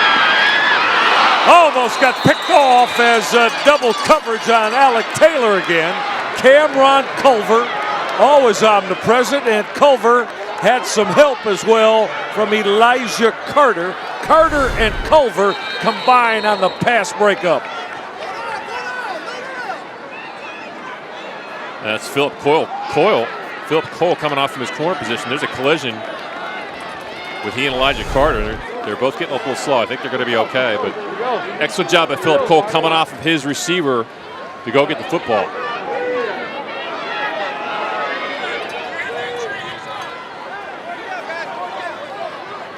With 1:05 left in this fourth quarter, let's take a quick timeout.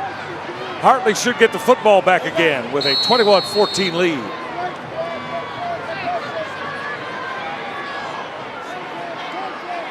All right, let's check that now. We are gonna stay as Steubenville's got to punt the football away. This line drive shot. A 47-yard line. So now on the change of possession, let's take this timeout. Inside 60 seconds left in the third quarter.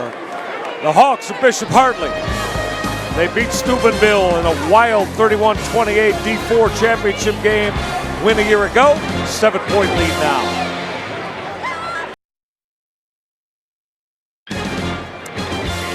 Brad Birchfield and his football squad, they've got a 7-point advantage here late in the third quarter, and you talk about coaching consistency. That is a part, Greg Fry, of this Hartley program. A lot of years invested. He's got a great staff, but Chuck Wooten is going to retire for 40 years. This is his last game as a coach for Bishop Hartley. This staff has been attacked for quite a while, and they do a phenomenal job. Chris Sawyer has been the offensive coordinator along with Brad Birchfield for quite a few years, going back to Steubenville. These guys have been around, and they're great. It's a great coaching staff. You know what you're going to get when you play them.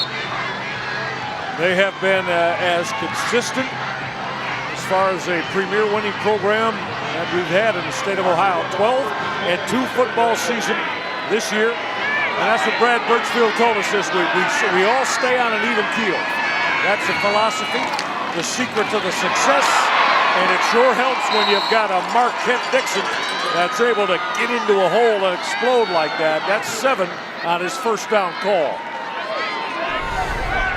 He's been a little bit quiet in the second half, but you know, if you're going to finish off this game, that's the guy you want to be giving the ball to. Following his blockers, you follow Kirkbride and Nick Cohn again.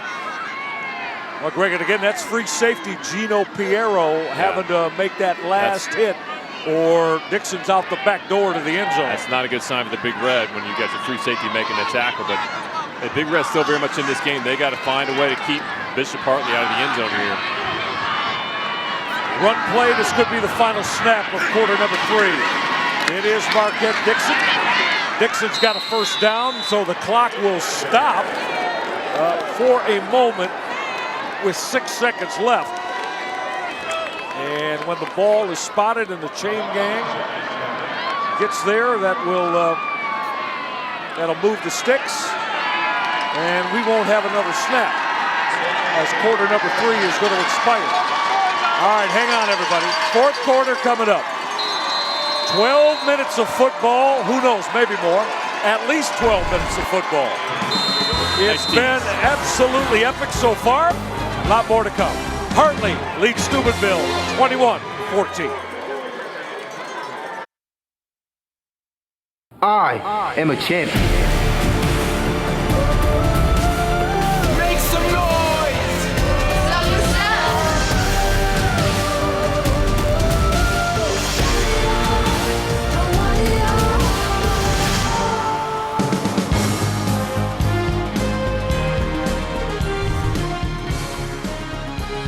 What's better than this, huh? Early in the month of December, it's every high school football player's dream here in the state of Ohio. Be right here, competing for a state championship inside the fabled Ohio Stadium on the campus of Ohio State University.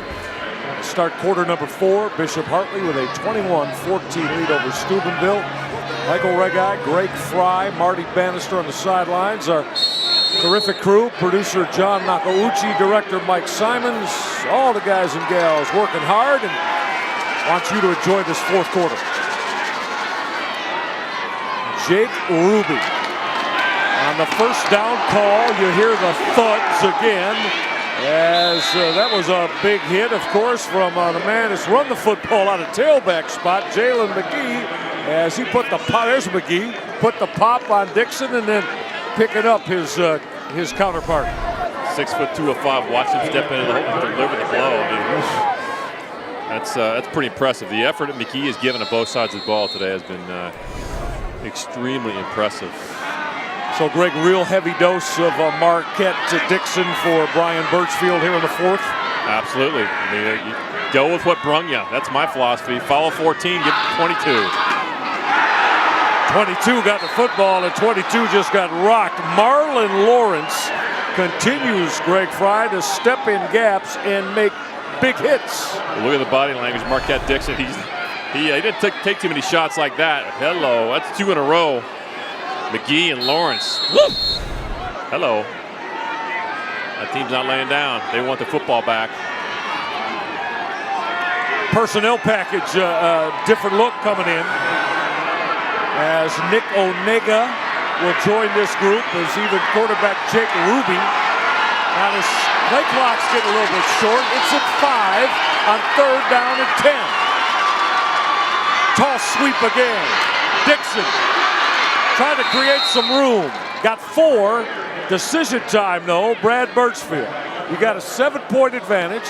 You got 4th down and 8 from the 34-yard line. This would be a 51-yard field goal from right here. We're not going to kick the field goal. He's already done the fake punt. You see the toss sweep. Look at all the lead blockers out here. He got the edge, but again, good pursuit by the backhand side. Johnny Agresta there, as well as Quentin Moore. If it were me, I'd be pooching this thing down and making go to the long field. But I'm not Brad Birchfield. He trusts his defense. There's no question about that. You're absolutely right. And how about the job? Last snap, Jake Ruby let the play clock down to 1. It's at 4 here. Ruby throwing the out. Incomplete. He threw that out of bounds for Jaden Manley. Turn it over on downs. Greg Fry, partner, your point comes into play. Brad Birchfield, he trusts his defense, and he's going to have to get him on the football field again. Ooh, that was, boy. He might have caught that, but regardless, excellent effort by Jaden Manley to go get the football. He caught that football, but it was the pressure on Jake Ruby that forced him to throw it before he wanted to. 9:41 left, and now the officiating crew is going to want to stop it momentarily as Steubenville gets her offense back on the football field.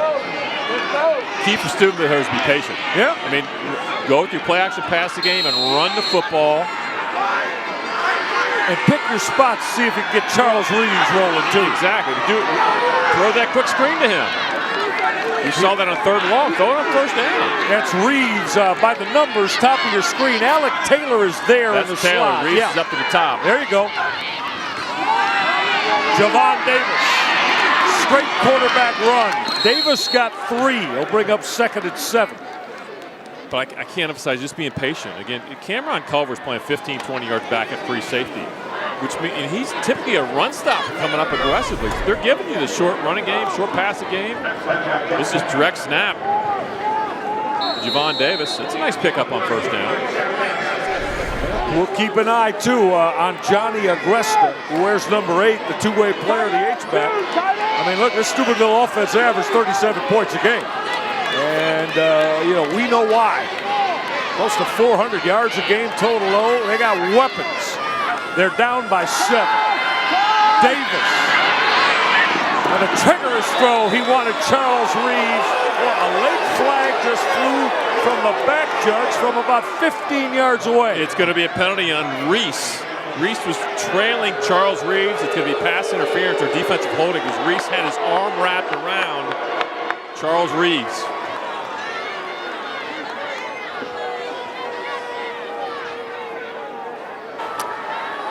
Pass interference, number 21 of the defense.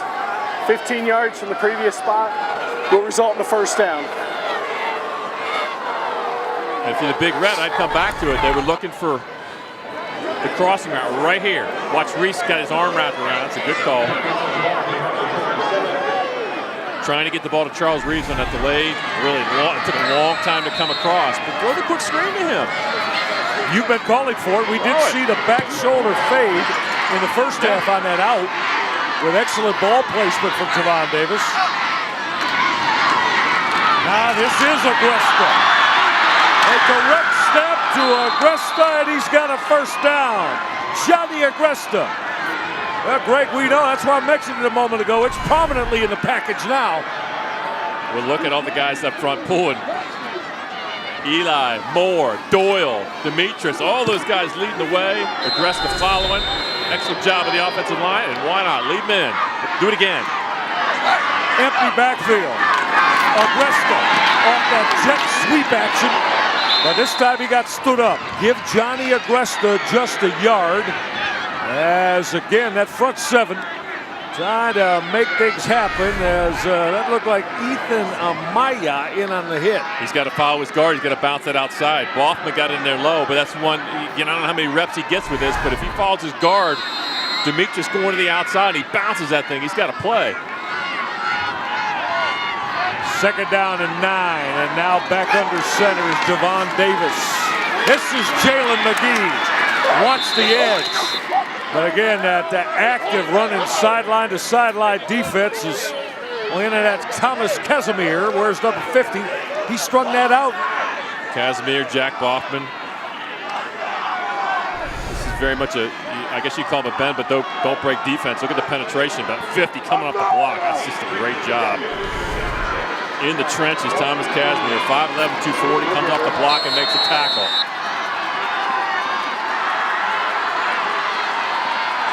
Big play. Third down and 6 for Javon Davis. Going to go with 3 wide receivers down to the bottom of your screen. Yeah, Reeves in a one-on-one setting. Run the football. Jalen McGee, first down and more. Powers his way to the 19-yard line. That's 13 yards on third down and 7, Greg Fry. First down, Steubenville. That's the patience I'm talking about. They're stressing the run on this drive. McGee's just going to follow his guys up front, picks up the first down. And you can feel some urgency in the crowd, the big red faithful getting excited. Now out of the eye for Javon Davis with a couple of wide receivers, bottom of the formation.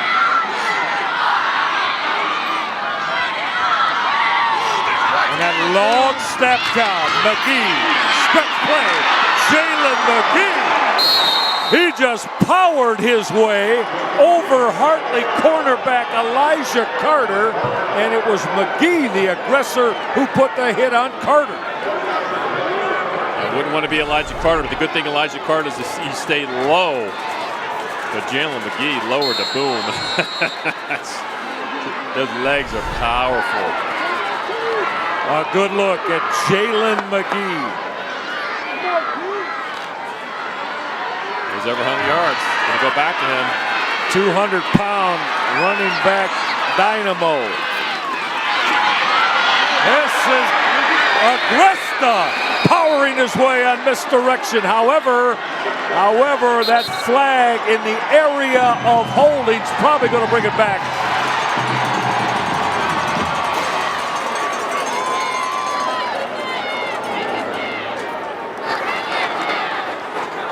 Offense, holding, number 72, 10-yard penalty, replay second down. That one's going to hurt. It's 10 yards from the spot, and he got it all the way down. Left guard right here, Eli. Got the arm around. Yeah, you got to call it. I mean, he's got the arm wrapped around. It's an obvious call, and that's going to be painful because the rest was down the 1-yard line. Now they're going to be on a 21. This is second down at 12. All right, line to make at the 9 for Javon Davis. Clock running. We are inside the 6-minute mark. You feel the emotion in this fabled football venue? How could you not? Steubenville down by 7. Davis. Reeves head down. Reeves inside the 5. Reeves to the corner. He's in. Touchdown. Charles Reeves. Momentarily, it looked like the field judge might mark him out of bounds. Now he got the touchdown signal. Charles Reeves, PAT away from tying it up for Steubenville. Hey, short pass to Charles Reeves. Why not, right? I mean, you can see how physical he is, and he knows how to get to the end zone. He's reaching it out there. He's been there a few times. Get him the ball.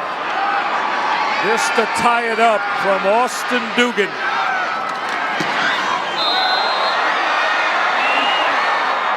It got there, but I wasn't sure that it had enough oomph behind it, but Dugan was able to connect on the PAT.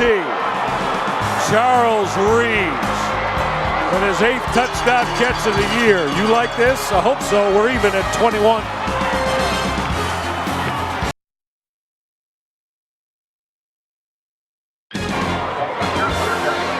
There have been major difference-making, electrifying plays all over the football field today. And we've still got 5:41 to go. The latest being from Charles Reeves, Greg Fry. Yeah, good job being patient on the drive. Javon Davis can hit Reeves short, breaking tackles, putting the ball in the end zone, gets the ball over the pylon. Excellent ball placement. And he just shows his size and his power, gets the ball over the pylon. And here we go. You said something about overtime a couple minutes ago. I mean, I might have said. You didn't say overtime. You said maybe play some more minutes. 12 minutes or maybe more. Yeah, well, the last time we've added overtime here in the state championship games, 2006, any division, 1997 in Division 4. So in Division 4, that'll be 19 football seasons ago. And the theme continues with the short kicks. Now from the 15-yard line. On that return is Cameron Culver. Look at the speed from Culver as he wheeled his way outside the numbers in decent operating position. All right, Greg, what do you expect to see out of Brad Birchfield's offense here? Now, big steady dose. Remember last possession, Marquette Dixon and the Steubenville defense basically said, no, you won't. Well, yeah, obviously you'd run Dixon, but last time they tried to run it up the middle and it got stymied by the Big Red defense. So, Chris Sawyer and company, Chris Sawyer's the offensive coordinator. Early in the game, they had success outside. So we'll see if they go back outside this series. We are tied at 21 apiece. Jake Ruby, the senior quarterback. They don't throw the football a lot. Now run that inside misdirect, and Marquette Dixon got 4. Well, that's a great tackle by Cheyenne Petaway because that play had a chance. Aggressive there as well. That play looked like it was going to get 8 to 10. Yeah, Petaway and, of course, Johnny Agresta, who has become a very central figure in this football game for Steubenville. Well, I can tell you both sides. No hurry-up situation here for Bishop Park. They're going to be very patient. If they don't score, they want to chew up as much clock as they can. Got flags before that toss sweep could get started to Marquette Dixon. Now remember a year ago, too, Hartley wins 31-28. Going to be a false start here on Hartley. Greg, last year at this time, 28-28. Hartley went on a game-winning drive, a little bit, about 5 left. They kicked what would be the deciding game winner to give them the 31-28 winning verdict. Well, and you could see the Big Red faithful understood how important that penalty was, putting Hartley in a second long situation. Big Red's thinking, hey, we're going to get a stop here, and we're going to get the ball back at midfield, and we got momentum offensively. Game clock operator, please reset the game clock to 4, 5, 6. This is a critical series for Hartley. They can't afford to go 3 and out because they don't have momentum right now. They can't give the football up. And the Big Red is sensing it. They smell blood in the water right now. Yeah, Greg, they caught a spark. There's no question about that after that last Hartley possession that they knocked down Marquette Dixon 3 times, got the football back, Charles Reeves, touchdown. Game clock operator, 5 minutes. Well, it's that chess match now between offensive coordinator and defensive coordinator. What are you going to call? And, just put your guys in the right spot to have success. It's something you're comfortable with. All right, the game clock is now set at 5 minutes exactly. And this is a second down and 11.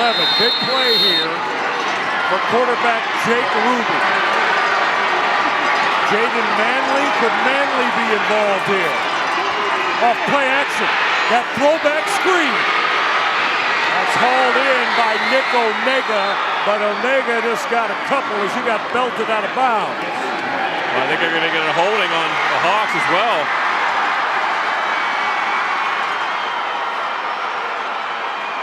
That Steubenville sideline erupting.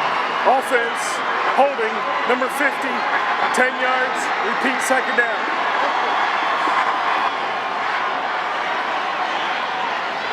It's a throwback screen to Nick Onega. And Casimir right here is going to pull. Here's Casimir. He's going to lead block. Yeah, he got it. He got his arm. I mean, it's a, you can call that either way, but he got his arm around the front of Agresta. Going to be called. And they're going the wrong direction. Second down. Let's call it 17 now. That line to make is up at the 42-yard line to keep this drive alive for Hartley. Blitz look coming. Blitz coming. Pressure coming. Ruby still alive. Jake Ruby. They're going to put the football up for grabs. No receiver in the vicinity. Flag flies. Well, potentially lineman downfield. I don't think this is going to be good for Hartley.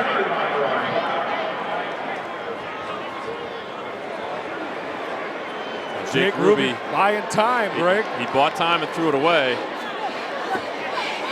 Let's see what they're going to call.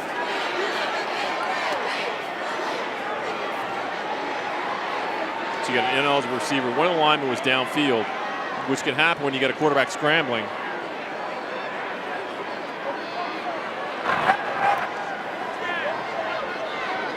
And I would be thinking the Big Red would decline this.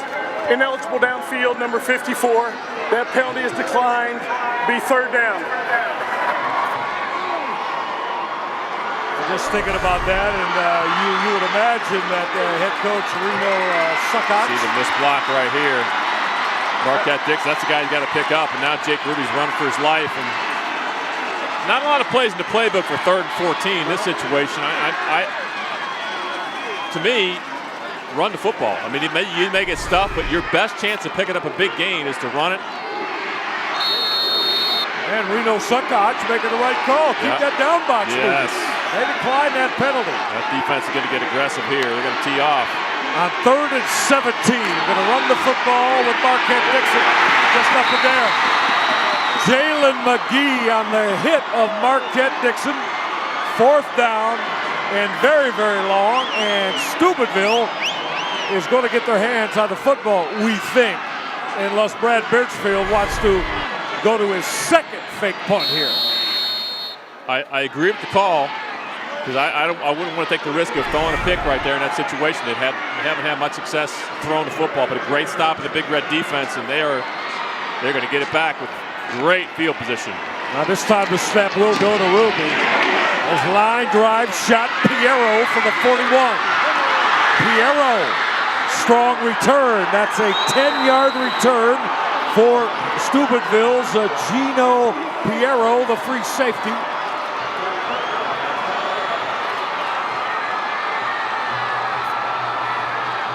Let's take a look here at this 21-21 tie and our game summary. This was the big one with Johnny Agresta, grade 5, brought to you by Mr. Hero. It was 21-7 at that point. That made it 21-14 at halftime, and that changed the momentum of the game. And then Charles Reeves finally gets himself into the act, and that one ties it up. And the momentum is on the side of the Big Red. Direct snap, Johnny Agresta gonna bounce it outside. Boy, that's an excellent defensive stand off that corner from Elijah Carter, who would not let Agresta get outside of him and turn it up. This defense had their back to the wall last week against Kettering Alter, and they held their ground on the 1-yard line to hold off and win 14-7. This time, though, it's tied. And you got a pretty good field goal kicker in Mark Smith, who's been 4 out of 5 on the year. So 2 options to score here for the Big Red. Johnny Agresta got 4, so Javon Davis now back. Going to take that direct snap out of the gun. On 2nd down and 6. Straight quarterback run. Davis got toppled at the 42-yard line. Javon Davis got 4 more. 3rd down, let's call it 3. Boy, great penetration by Jack Boffman. Gets his shoestrings right there to tie him up, because that play had a chance. There was a lot of white shirts out front. Hang on, everybody. What would you expect? Anything different? Greg and I didn't. Woo! I know. From the moment we started the show today. Timeout, Steubenville. Their first of the half. All right, so Reno Suckots wants to talk about it here, but you know, Greg, this is exactly why this rematch was so enticing for everybody around the state, because of the way this game unfolded a year ago. Please reset the game. Such a great game last year. 3-1-5. Decided by 3 points and a late field goal by Bishop Hartley. And here we are again. Both these teams have just been solid all year long. 3 minutes to decide the outcome.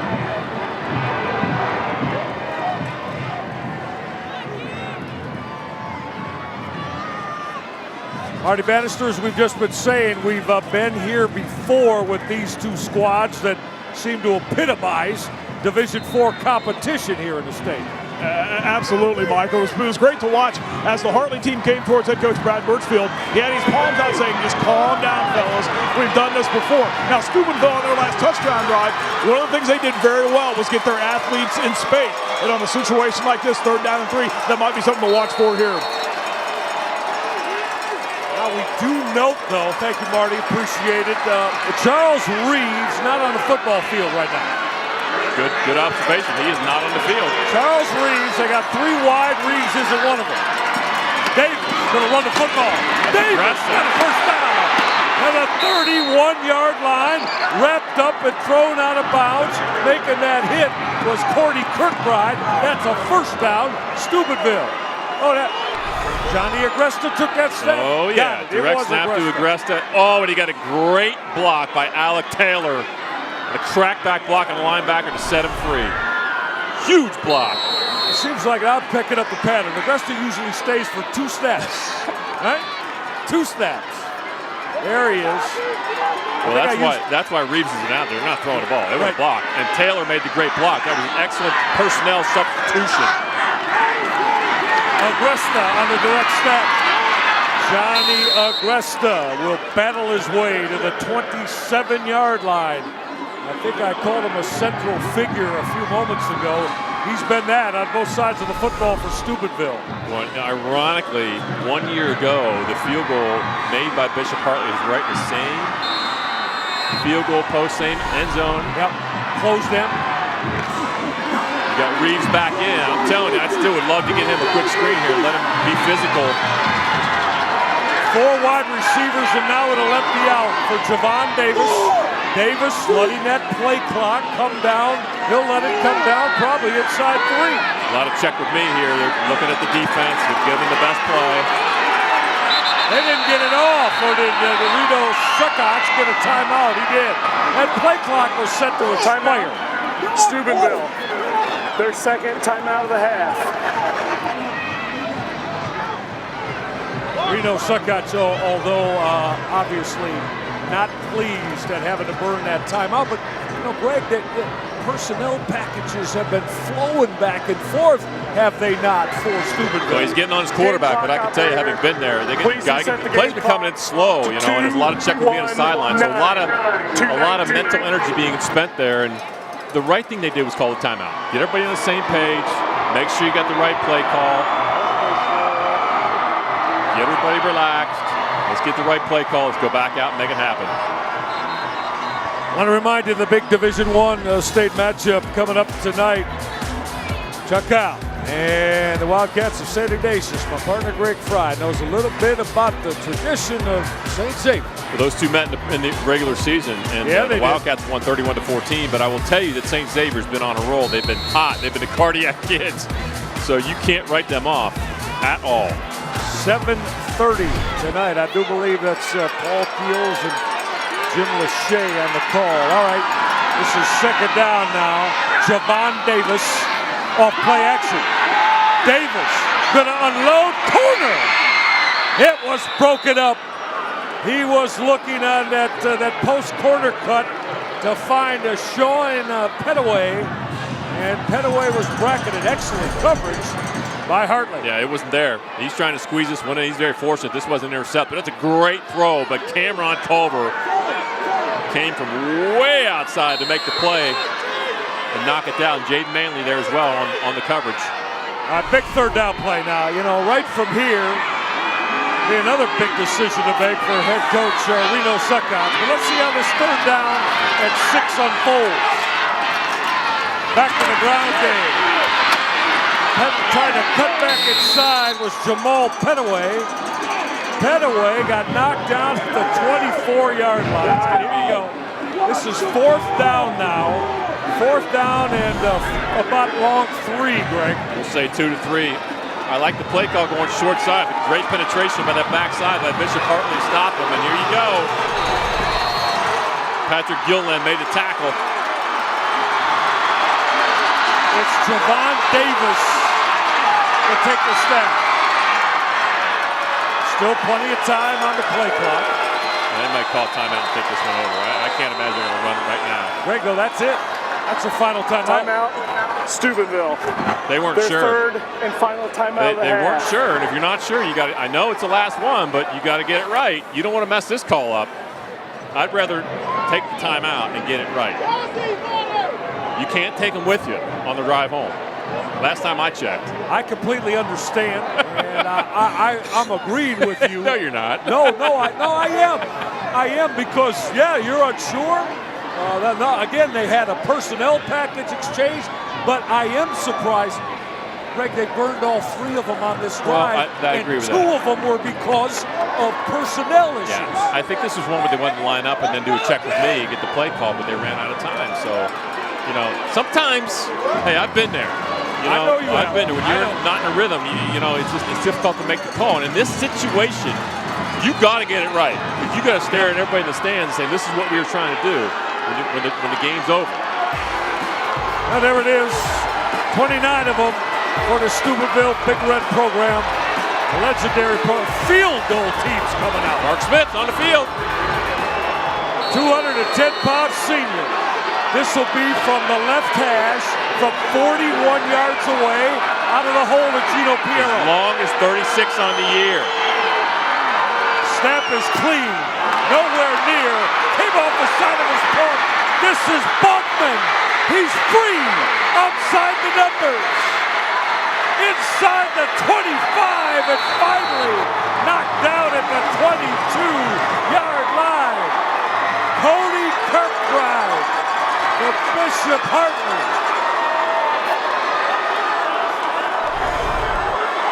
You got to remember, field goal's returnable, and it's out of his range, you know, a little bit out of his range, so he tries to kill it, and he misses it. Cody Kirkbride gets right to it. And it's returnable. Evidence, you know, we go back to the Auburn-Alabama game a couple years ago, right? This wasn't blocked. He just missed it to the right. And you get a field goal team that's not used to defending. And, I mean, how about this?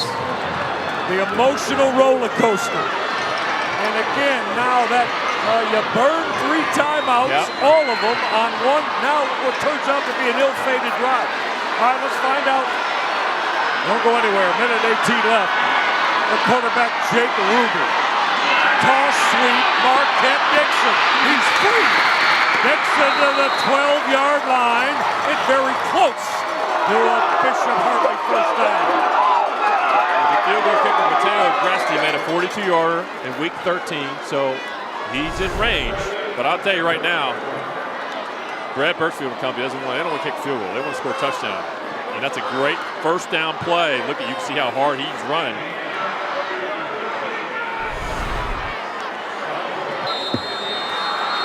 That clock moving now. From the 13-yard line, we're going to hit the 60-second mark. And remember, Steubenville cannot stop it. Marquette Dixon going to run lead power run game down to the 10-yard line. And now it's all about Brad Birchfield and how he wants to play this, Greg Fry. That's right. Well, and I think, again, I might contradict myself. You know, now run the ball to the left, get it in the middle of the field. You're down close enough. It's not a long field goal, but you're going to run that clock all the way down. And if you score, if you bust one, you score, that's a bonus. But I'd put the ball in the hands of 22 again. Be following Nick Cohn and Nick Onega. Run it to the left. See what happens. Second down from the 11. Dixon off the cutback. He got popped again by his opposite number, Jalen McGee. What do you think's going through the mind of sophomore Mateo Agresti of Hartley right now? I'm not sure. With 2 seconds left, Brad Birchfield calls the timeout. Timeout, Bishop Hartley, their first of the half. For Mateo Agresti, the sophomore in the field goal unit. Again, he's been under pressure a couple weeks ago. He had to make an important field goal. So he's been there. And that was in the Ottawa-Glandorf game that put him up by 10 points. So he understands the pressure. Maybe not quite like this, but he's been tested. Last year at this time, no, it wasn't with 2 seconds left, mind you. It was tied at 28. Ben Hawk, who was a senior. Yep. Game winner to win this. Oh my. That football came off the tee. You want me to get to the end on the tee. Wow. Good job, you guys. The ball's on the tee. I mean, that's you wonder why he missed it as bad as he did. Gino Piero was on the hole right there. I've been a holder. I've been there. I understand what that's like. Kicking game. But you got to do your job and get the ball in the middle of the tee so you guys can trust it and rip it. Here we go. Mateo Agresti for the win. A win, back-to-back for Hartley's Hawks. On the make, on the miss, we're going overtime. Watson.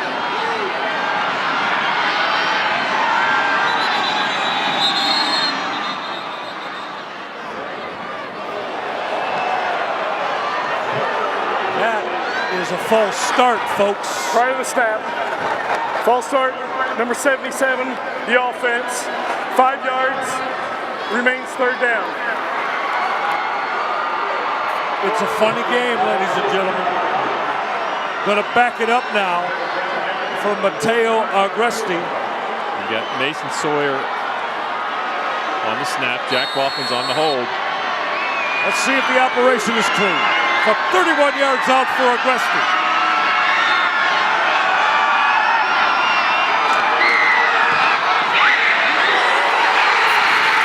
You can book back-to-back state championships for Hartley's Hawks.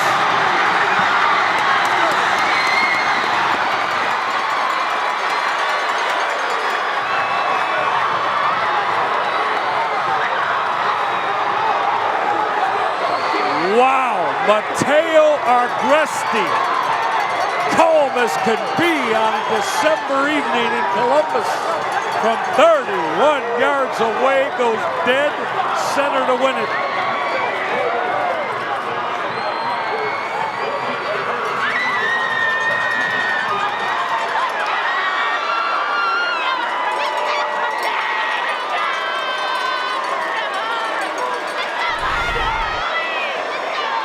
High snap off does a great job getting that down. Agresti drills it dead center. It's a low kick, but excellent job on the hold by Jack Baughman because that snap was high.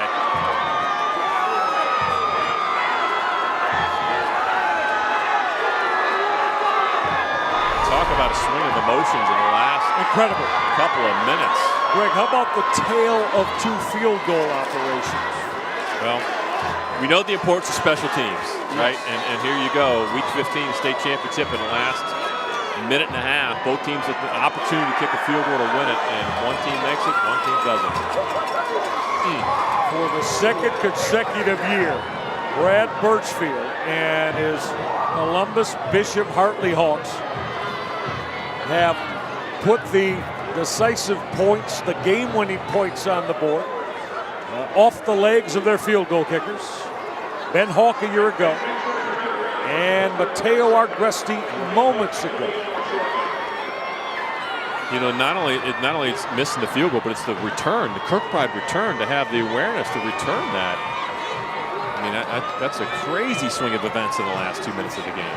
I'm not sure that I've ever seen that. I completely ditto your statement, Greg. That, again, you know, you're talking about a tale of 2 field goal units inside 60 game seconds of one another. And, of course, the anguish on the face of the fans of the Big Red of Steubenville Right, they were trying to win their 4th state championship, and Brad Birchfield and Hartley Hawks not only go back-to-back, but they have their school's 4th state championship. And it's an unusual end of the game. I mean, it was almost like both teams were in shock about what happened. You see Hartley excited, but I mean, I watched Coach Birchfield walk off like, what just happened? But on the opposing side, you got to feel for the Big Red. And let me tell you, I've been there. I've been on that sideline in a big game, and that stings. It really stings because they had the game in their hands. They really did. Marty Bannister with the back-to-back winning head football coach of Hartley Hawks, Brad Birchfield. Marty? It's always this easy, isn't it, Coach? I mean, I don't really have the words to describe. I mean, what a game, what a turn of events. We looked like we grasped. I looked up the definition of grasping victory from the jaws of defeat, and that's probably what it looked like. And gosh, 2 great teams, 2 great games. I hope if we're back here playing again, I'm suggesting Ohio High School charge more money because people got their money's worth. It was a great game. You said earlier you hope the Kirkbride family would have more kids. He made a big play for you on running that block there, or the missed field goal back. He had a great play. He had a great game. And listen, they don't ask how. It wasn't perfect. They just this order championship rings. Talk about sending Mateo out to kick that field goal. Everything you played, the drive right and everything to get him in position. Yeah, I mean, obviously the run back by Kirky was huge, and that was probably our best bet. It was obviously tough sledding. They had a great defensive plan, and state champs. God bless. You were up 21-7. They rallied to tie it. You talked earlier in the week about your club having a kind of a business-like approach to games. You didn't seem to really waffle at all at that point. Yeah, we were still I think we were a little bit shell-shocked at halftime. We had to give them a big pep talk about, responding to the momentum of the game, and maybe momentum was only the next play and next series, and we had a great stop-start second half, but, I mean, this is a state championship game. These are great ball clubs. That's kind of how it works. You mentioned that beating a very good football team once again. That's a heck of a task. Yes, that was a heck of a task, and we're proud to do it. They're a great ball club, and we're proud to be state champions. Especially this group of kids that you have on this team. But kind of a different group from last year's state champs. Yeah, I mean, they won the state championship back-to-back years. Pretty special group, and we're going to miss them, obviously, and but we're going to enjoy this through Christmas. Coach, congratulations. All right, thank you, guys.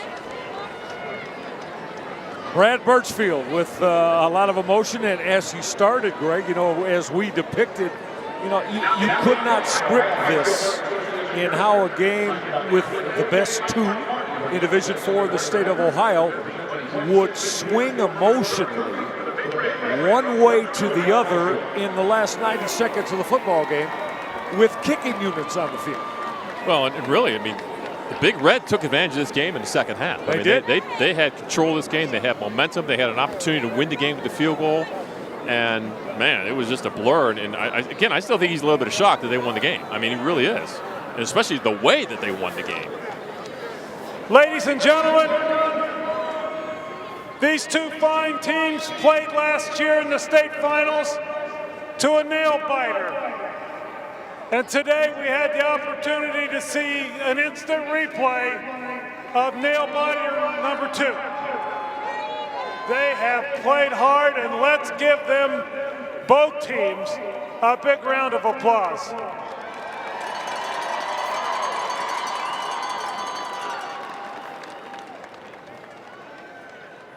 Coach Sakash and the Big Red,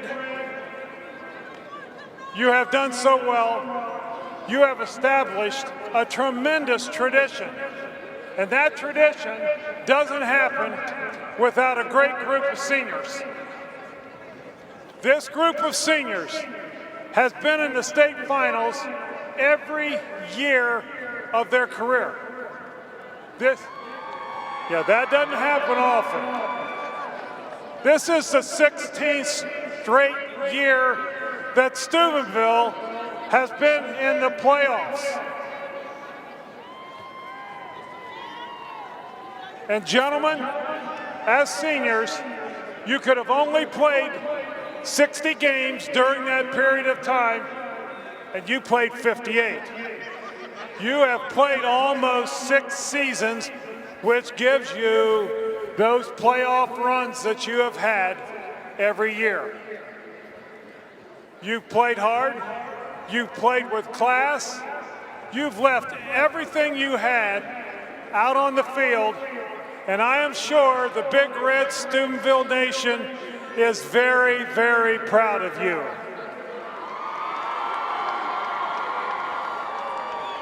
On behalf of our 821 member high schools and our board of directors, Angelita Forte from Steubenville would like to present to the Steubenville Big Red the runner-up in Division 4. Congratulations, Redmen.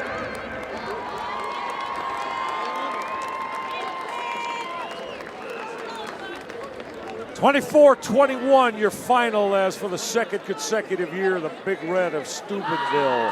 Reno Suckoch and his football team runners up and denied of their opportunity to win a fourth state championship. And for the Hawks of Bishop Hartley, Greg, special teams, the operation didn't go the way it wanted for Mark Smith. But that field goal return was absolutely huge in the way it turned out for Cody Kirkbride. Johnny on the spot. Good job on the return. Just you never know. And Matteo Agresti with the great hold by Jack Boffman for the winning touchdown. Let's celebrate the championship winner in Division 4, the Hawks of Bishop Hartley High School.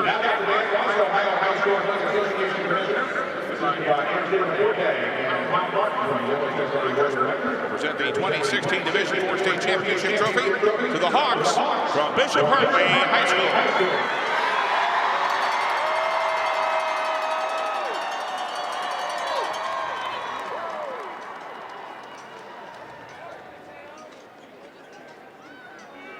Hartley Nation, are you proud of these Hawks?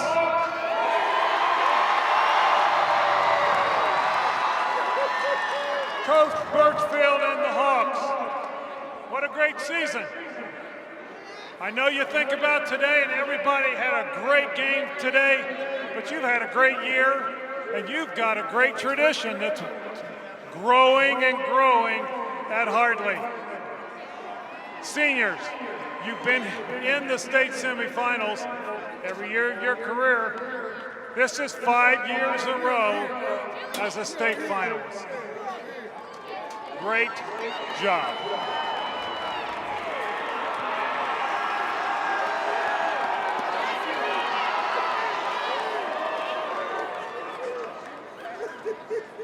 Today you did something also very special. You won your 4th state championship.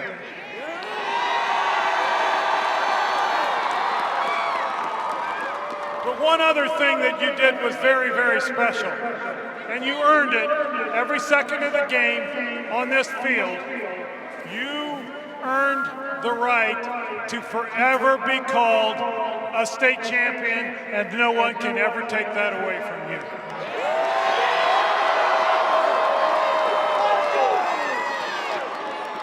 On behalf of our 821 member high school, Mr. Martin is going to present the trophy, the state championship trophy, to Coach Wooten and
a celebratory look at the Hartley Hawks. They've gone back-to-back in Division 4 and grabbed their 4th overall state championship in the history of their excellent high school football program.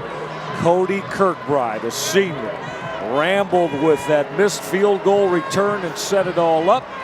He joins our Marty Bannister. All right, Michael, thank you. Talk to me first of all about that play, the missed field goal. What was going through your mind at that point? I mean, this was all positioning. I was the only one who didn't rush, and I was just in the right place at the right time. So, I mean, I want to thank God for that play. Now, I was talking to you a little bit earlier before you came back over here. The ball never got on the tee. Were you aware of that? I was not, no. But you just kept going in on the play on that. Did you realize at that moment what was going on? Obviously, the goal was to get into the end zone for you. Yo, exactly. Well, first off, we just wanted to make a stand for our defense and hopefully force overtime. But, you know, things happen, and we're very glad we got the W today. Beating a team like this one more time in Steubenville, a great accomplishment for your football team, no question. How good was that opponent you beat today? They're one of the most physical teams we played all season for sure, and that's saying a lot because we played a couple undefeated D3 teams this year. You're up 21-7 at one point in this game. What happened when the game's tied at 21-all? What was the mindset of your team at that point? Coach Birdfield just kept telling us to get up, keep going, and that's we never gave up, and that was the biggest part of this game. With the talent this football team has, was there ever any part of you, obviously you didn't give up, but you were never in a situation where you were worried about this game? No, we never give up. We're just going to keep fighting and fighting. Coach Wooden always tells us to just get back up. No matter how hard it gets, just get back up. Somebody was saying a moment ago, you played a little under the weather tonight? You were playing with an injury tonight? Yeah, I got pulled hamstring. Just a little bit. I don't know. Nothing big. The state championship makes it feel a lot better, doesn't it? It does make it feel better. All right, thanks very much. Go get a picture with your team. Thanks. All right, thank you, sir. Cody Kirkbride outstanding tonight, as were every young man on this football field. From Steubenville's Big Red and the Hawks of Hartley. Again, they put on a magnificent show in Division 4. Greg and I will come back and give you some final thoughts to wrap it up. Yep, number 1 in D4 is Brad Birchfield and the Hartley Hawks, 24-21 at the gun over Steubenville.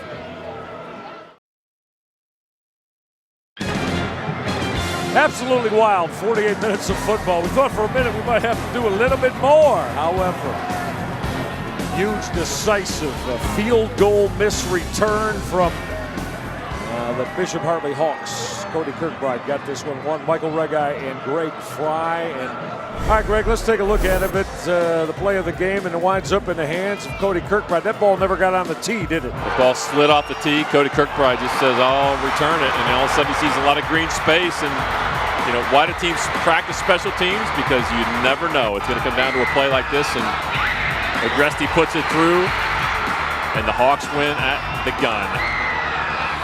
Unbelievable finish. Just a sophomore and connected dead center with frosty ice water in his veins. Greg Fry outstanding as always. Always love it with you, my man. Enjoy tomorrow. A lot of fun. Likewise. All right, that's going to do it. Still got D1 coming up tonight. 24-21. Bishop Hartley is back-to-back champions. St. Ignatius, St. Xavier, a pair of the best in Ohio on the side of Division 1. All right, terrific work by everybody in the truck. Our producer, John Nakauchi, director Mike Seibert to the crew. For Marty Bannister, Greg Fry, I'm Michael Regai. You'll enjoy Neil Sika, Matt Fickus, and Petey Wells, Hartley, championship winner.